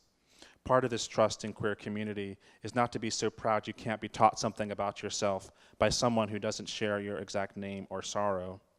Munoz is my own exemplar of who has shown something about my Blackness and his that has everything to do with an ongoing alchemy of shame and inhabitation, of introjection and incorporation. And here's, I think we can get the quote now. In his first book, Disidentifications, Queers of Color, and the Performance of Politics, Munoz writes, "To disidentify is to read oneself and one's life narrative in a moment, object, or subject that is not culturally coded to connect with the disidentifying subject. It is not to pick and choose what one takes out of identification. It is not to willfully evacuate the politically dubious or shameful components with an identificatory locus. Rather, it is the reworking of those energies that do not elide the harmful or contradictory components of an identity." And this is the key for me here. It is an acceptance of the necessary introjection that has occurred in such situations, unquote. At the end of this difficult passage, especially Saturday night at 10, Munoz invokes the concept of introjection from Torek and Abraham I was discussing. He's reminding us here, I think, that introjecting, or in US popular psychology, internalizing a discourse, a language, or a habitus, like academic language or the mores of the art world, is not a process that simply liberates and empowers the subject. Or maybe it liberates and empowers the subject, but that's a problem if we want to get beyond the subject towards something else, right? More important. So this incorporation, that is the other side of introjection, is not intrinsically a problem for Munoz or for me. I skipped a line, sorry. Introjecting does not simply liberate and empower the subject. Rather, the other side of introjection is incorporation, encrypting in the body silences and secrets. This incorporation, that is the other side of introjection, is not intrinsically a problem for Munoz or for me. Being able to pass over in silence is an art that allows not just for joyous amnesia or easy forgetting, but the cryptic and silent transmission I can only point to here. Introjection is useful as a means of bringing contemporary theoretical and political concepts of brownness and blackness to bear on the transmission of memory from a Haitian-born queer poet like Asado Saint, or a Nuyorican activist like Vasquez Pacheco, or a younger Latinx dancer choreographer like Valencia, or African-American dancer choreographer like Whitson. I risk these entanglements of blackness and Latinidad because I believe that while we need blackness to be specific and exclusive in this world, we also need it to resonate within and among all who are brought into contact with it. I do not mean here to solve any definitional riddle between brownness and blackness. Definition is itself a ruse, as we discovered earlier today, in the absence of a definition of what a slave is in the Code Noir. All I wish to suggest is that the sense of brown I am most interested in to follow Munoz's final unfinished work is neither the opposite of black nor a golden mean between black and white. It is on the contrary, a brownness that can allow the blackness encrypted within to resonate and swerve away from deadening logics of contemporary death worlds. The next slide. The Code Noir is careful to enumerate a promise of civil life to those who assent to its rigorous destructions of black life. In the final article reads, in English translation, quote, "We grant to freed slaves the same rights, privileges, and immunities that are enjoyed by free-born persons. We desire that they are deserving of this acquired freedom, and that this freedom gives them as much for their person as for their property, the same happiness that natural liberty has on our other subjects," unquote. This oxymoronic figure of the freed slave, whose freedom is won at the condition of another's slavery, has become the paradigm of civic life in the world bequeathed to us by Atlantic slavery. Blackness in the textual traditions of Western modernity, from which this speech also cannot fail but be bound to, remains a matter that is fungible and accumulated, as Frank Wilderson has argued. But there are dance traditions in the black diaspora that some of us know, and they defy the choreopolitics of the assimilative state announced in the Code Noir. Mariana Valencia knows them, for instance, and so does Nigel Whitson. The tradition of dance study they participate in goes back at least to the trailblazing work of Zora Neale Hurston and the complex legacies of Maya Deren, and these legacies have left us with a thick predicament of questions regarding cultural appropriation. An ethic of respect and care characterizes Valencia's relationships to the Garifuna people she dances with, and that very care necessitates some willed obscurity, coding, and inference. The same is true of how Whitson presents contemporary black trans masculinities. I would call their work Afrofabulation, insofar as it remixes and reimagines these dances and identities for purposes of an intergenerational study that spans centuries. This work does not occur outside the matrix of contemporary educational and art worlds. These worlds are parasitic on the bounty and drama of black lives, and perhaps there is no way to live within them without a conscious discipline of disloyalty, a determination to steal fire from the paper gods and spread it among the flaming children. If we heed this practice of intergenerational study, we may find that the black gay poets and filmmakers of the 1980s and 1990s, artists like Marlon Riggs and Asado Saint, were much closer to the 60s era black power radicalism than it may have seemed at the time. And if we can think about that, then we can begin to think about, again, a longer genealogy of radical black social life. An insurrectionary tradition was hidden in plain sight, and it can be decrypted now. In researching this period closely and carefully and adapting it into performance, Whitson and Valencia are giving us our living history back, sharing out an unshareable and unspeakable crypt. They transfigure Marlon Riggs's rallying cry from that era, the cry, "Brothers loving brothers is the revolutionary act," a call that deliberately placed black gay activism in a direct lineage with the revolutionary politics of the Black Panther Party, even as the revolutionary machos sought to exclude the punk, the bull dagger, and the welfare queen. Saint's call not to regret the radical black queer sex cultures of the 1980s and 1990s, even as those cultures were rendered as a death sentence in the punitive majoritarian view, is a queer summoning of the black radical tradition.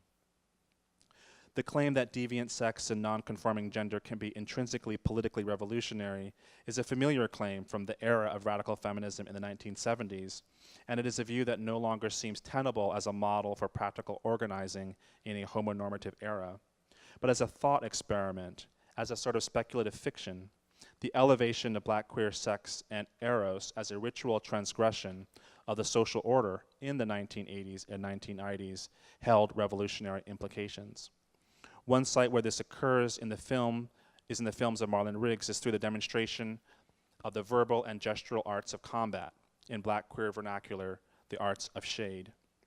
Even to begin to talk about shade in mixed settings is to invite the ethnographic demon to take roost in our skulls, explaining and thus explaining away blackness in such a way as to possess no control or profit off of it. This is the dark side of introjection. Even though Asado Saint's presence on camera in No Regrets strikes me as the epitome of shade, I do not want to explain or expound upon it. I don't want to be a professor of shade because I don't think I need to be. I'm taught more from shade than I will ever teach it. Instead, I want to think about how shade connects us to the crypt. A shade, after all, is a quaint English term for a ghost. How does black queer shade bring the specters up out from the crypt? I think we have one more slide. In the closing image of No Regrets, we see Asado Saint again. Just a year before his death in 1994, the Saint of No Regrets appears hale, even resplendent, as he steps out of the shame and shadow of his diagnosis. As a dancer, playwright, poet, and activist, Saint projected an image of himself as vital and hungry. Riggs, who would also die the following year, takes Saint's fierce presence as the leitmotif for his short film, albeit in an unexpected way. Watching it again, after an interval of more than 2 decades, I had only one scene burned into my memory, the one where Saint defiantly turns to the camera and says, with his musical lilt, "I regret nothing." In refusing to give ground in his desire, he theatrically suggests, he has been able to bear the weight of homophobia and anti-black racism, and a fatal diagnosis that many would seek to shame him for having. He shades the audience that expects him to express remorse or to seek repentance. To add to the power of this scene, Riggs places it right where one doesn't expect it, after the credits. It appears right when the audience is getting up to leave, settling into whatever preliminary judgment about the men whose stories they have seen, perhaps tempted to feel a cheap pity for them and then quickly forget. As if anticipating and interrupting this temptation, Saint returns to read the audience, warning them against this fatal dismissal. He is resplendent in his glory, a vital afterburn of a life lived in open defiance and left defiantly incomplete. Thanks.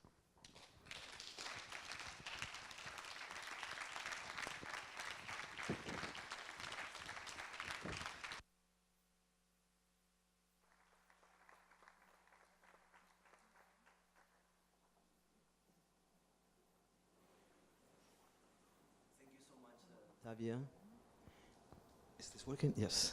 Thank you so much, and I think I especially thank you as well, because I think that in a way we kind of need it also to jump from the history into how to confront it, or what are the legacies of resisting to this violent history of the Code Noir.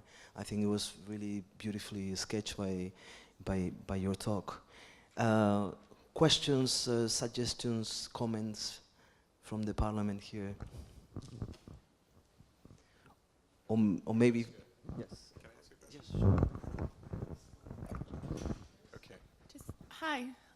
Can you just expand a little bit why it's not a way of mourning?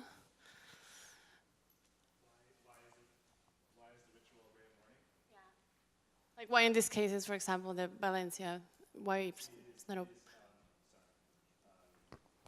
It is, I'm arguing, not a way of mourning or of melancholia, but a way of remembering, of kind of constructing a relation to an ancestor. So it's not mourning in the conventional sense. But the cosmogram that she's drawing is drawn from that ritual that she learned, and she's sort of incorporating it with her contemporary choreographic practice to sort of build a kind of narrative relationship to Asado Saint in the present.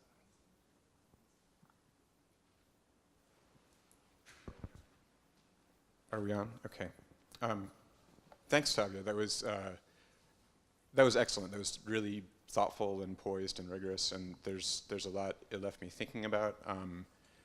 There were a few formulations that I thought were excellent. I really liked, I don't know if this is your coinage, but the idea of necropolitans, and that suggests a kind of necropolitanism. I think that's very interesting.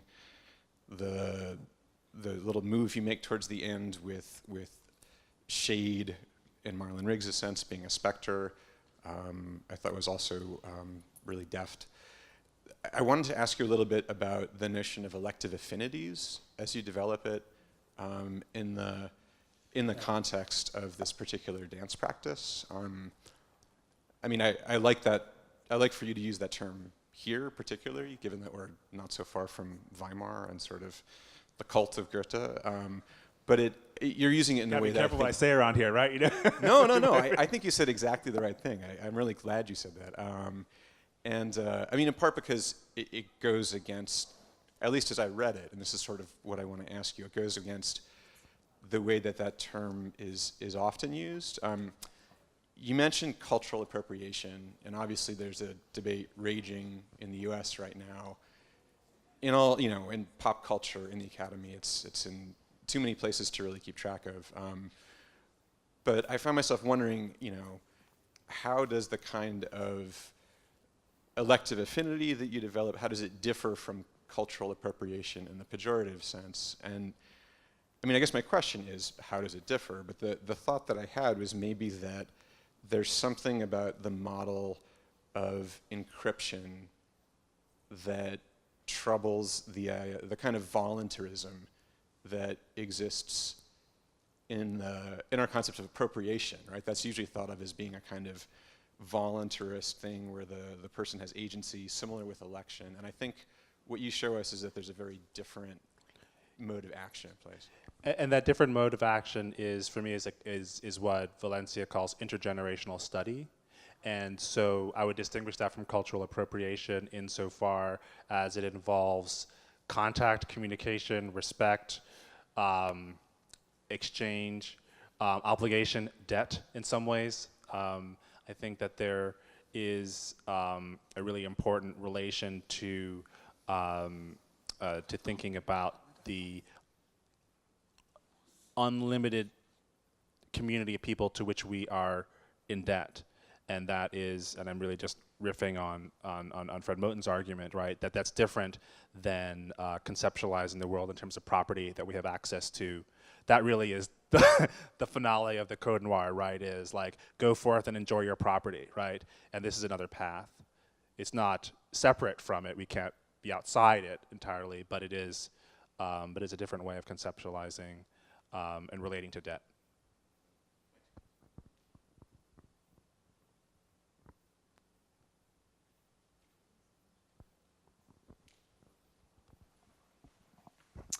Hi. Yeah, thank you very much. I really enjoyed the talk.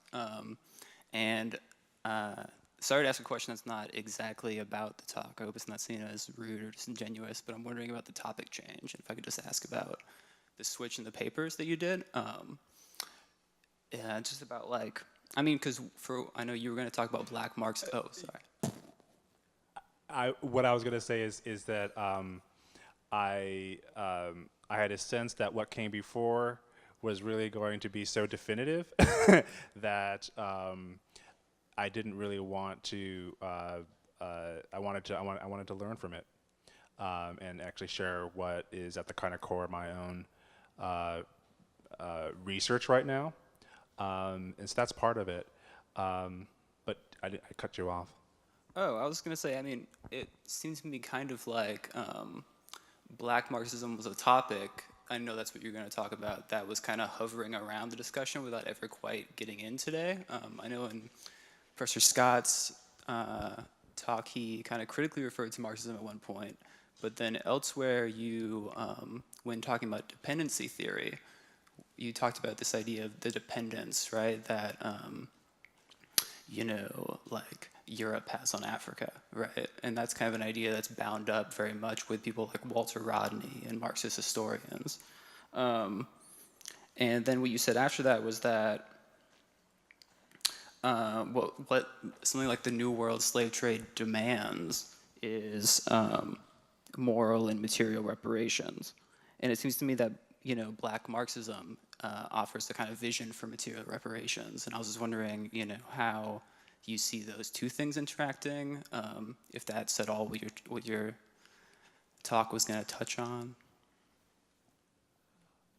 Do you want to take this one, David? Okay. So are you asking what the Black Marxist position, or what a Black Marxist position would be on reparations? Is that Just, I guess, whether you see it as a as commenting in a way that you think is relevant and interesting.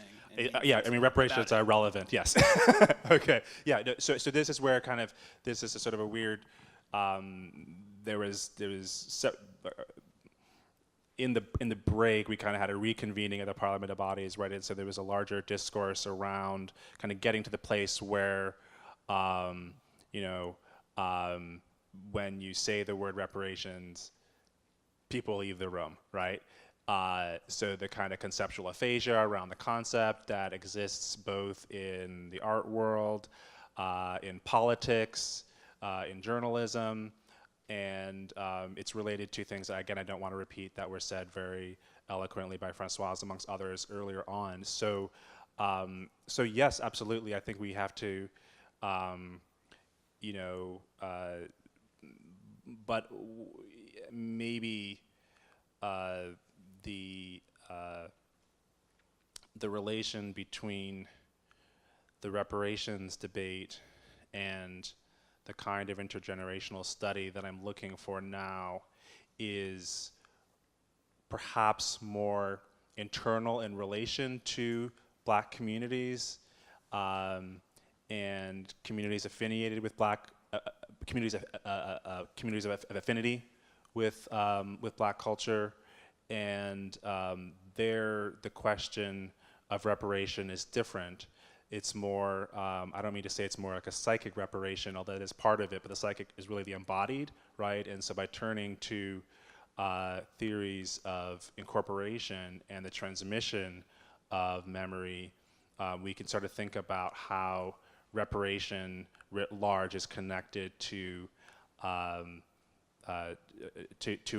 embodied practices of living and resistance. So it gets us, I don't know, it's part of a Marxist problematic, but it doesn't always or often verbalize itself in those discourses.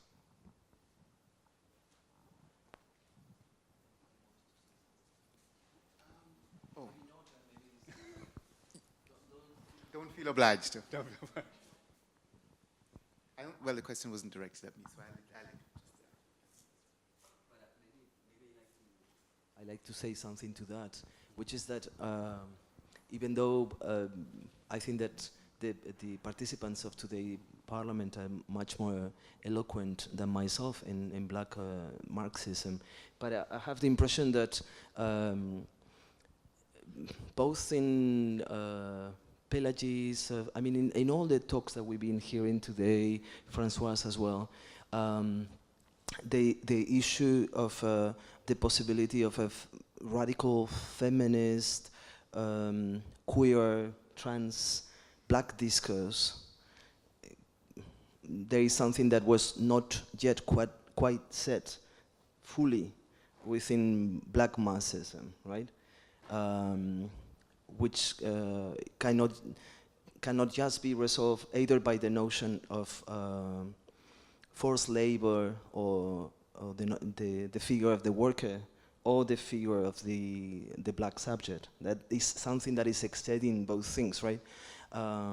And I think that also because I know the work of, for instance, of Françoise as well, like in somehow that this black Marxist discourse might be totally necessary, but yet not enough, right?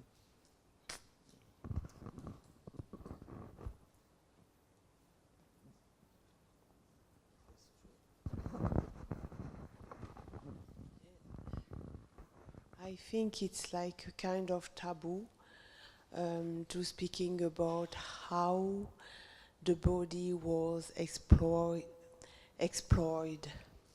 during the slavery and during the colonization. The female black body was really an object of exploitation. And in the imagination of today, I think it has still a lot of resonance. Also male and female. There is something was destroyed, and according to me, is something that we need to rebirth.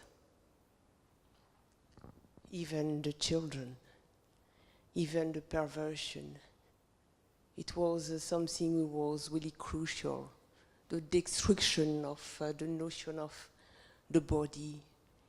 In lot of archive that I haven't seen on the museum, most of the times,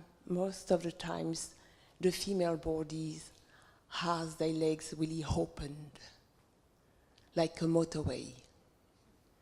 So my question is today, where this kind of images can have a reflection of today?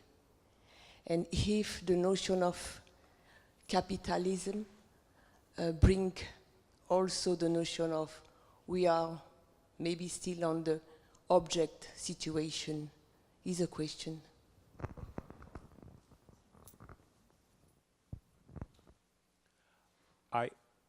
And no one else wants to answer that question? Belaji is an expert in asking questions. Yeah.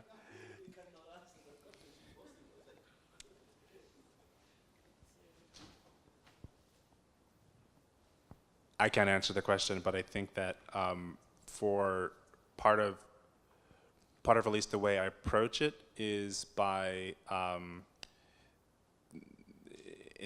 in some ways the question of objectification, right, and the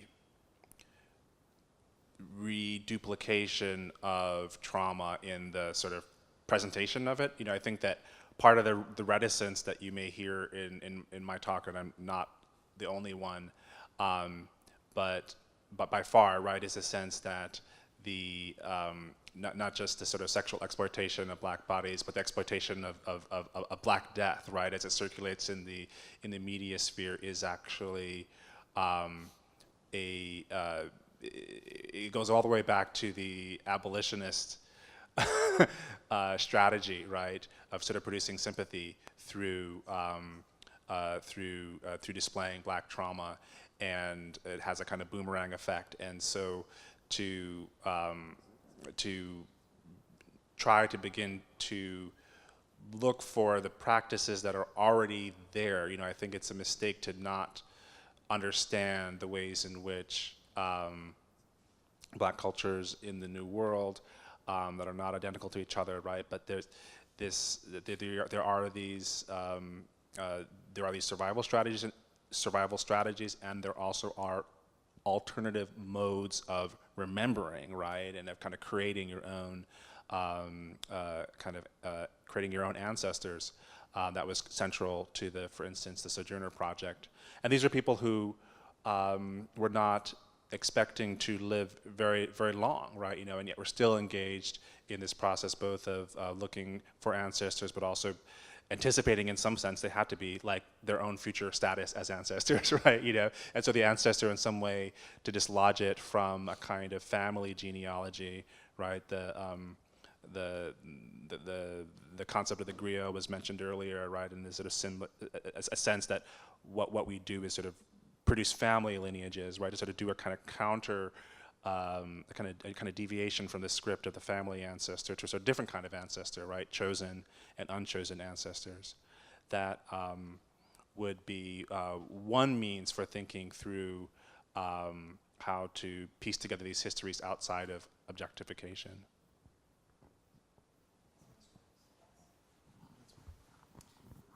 I was wondering, the Marianne Abraham Torok notion of the crypt, if slavery is the crypt in the history of the humanity, something which is inside and cannot be, in fact, a thought express, then so it's also in the body of modernity. It's not just in the body of the slave, it's the body of modernity as a crypt. And from that crypt, which is, rotting that modernity alive. And so that could be also the other way, because when you were talking about the ritual and this, the dancer, it's true that, a lot of Afro-descendant have ritual with the ancestors. They are not silent. They are not without a voice. They are not without constructing their own genealogy outside of the way in which genealogy is being constructed. That I have to put my, tree, genealogical tree. They do perform, in everywhere in the Indian Ocean and in the Caribbean and Central America and South America, people perform this. There is that, and there is also the Maroon community, and some of them are still there.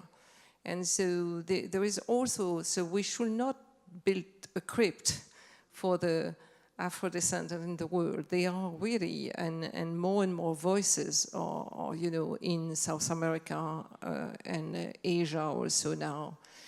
And the question of ritual to the ancestor is absolutely central. Because something has been performed through that that effectively is take you out of the melancholia and in a celebration of life, very much so. It lasts during the night, and as you know, so it seems to me also there is that has been then that all this queer took and so on. There is a source of reference through that, that circulate now between the African continent and the other side of the Atlantic or elsewhere. So there is circulation of that also that I think is also alive, and also if we are thinking at what Glissant says, taking a detour, it's not making itself visible. It does not want to make itself visible. It does not want to be seen. That's very important, It has to remain opaque and cannot be just... so there is also even in the reparative history something that will perhaps has to be kept. A part of the narrative cannot be made visible perhaps right now because it cannot be listened to, it cannot be heard, it cannot be seen, and it will be then crushed even before it opened, some words are happening. I'm really thinking of the ritual because I grew up with them, and so they don't want to be, they really don't want to be seen, and there is no way that they want to be recognized. They don't want to be recognized. They know that the minute they are recognized, they are destroyed, transformed into spectacle.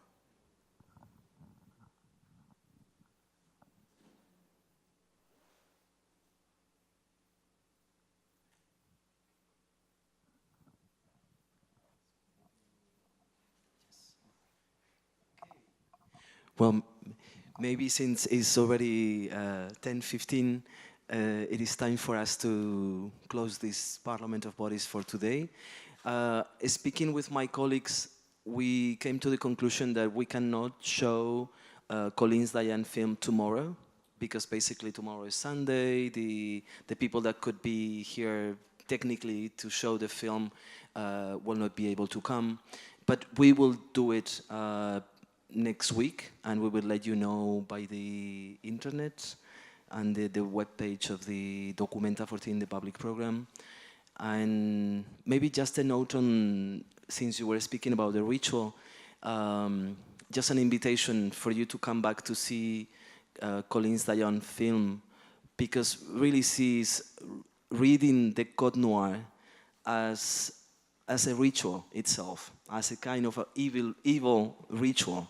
So in a sense, it's very much a kind of a dialogue as well with what David was talking about and many of the ideas that have been coming up in the discussion today.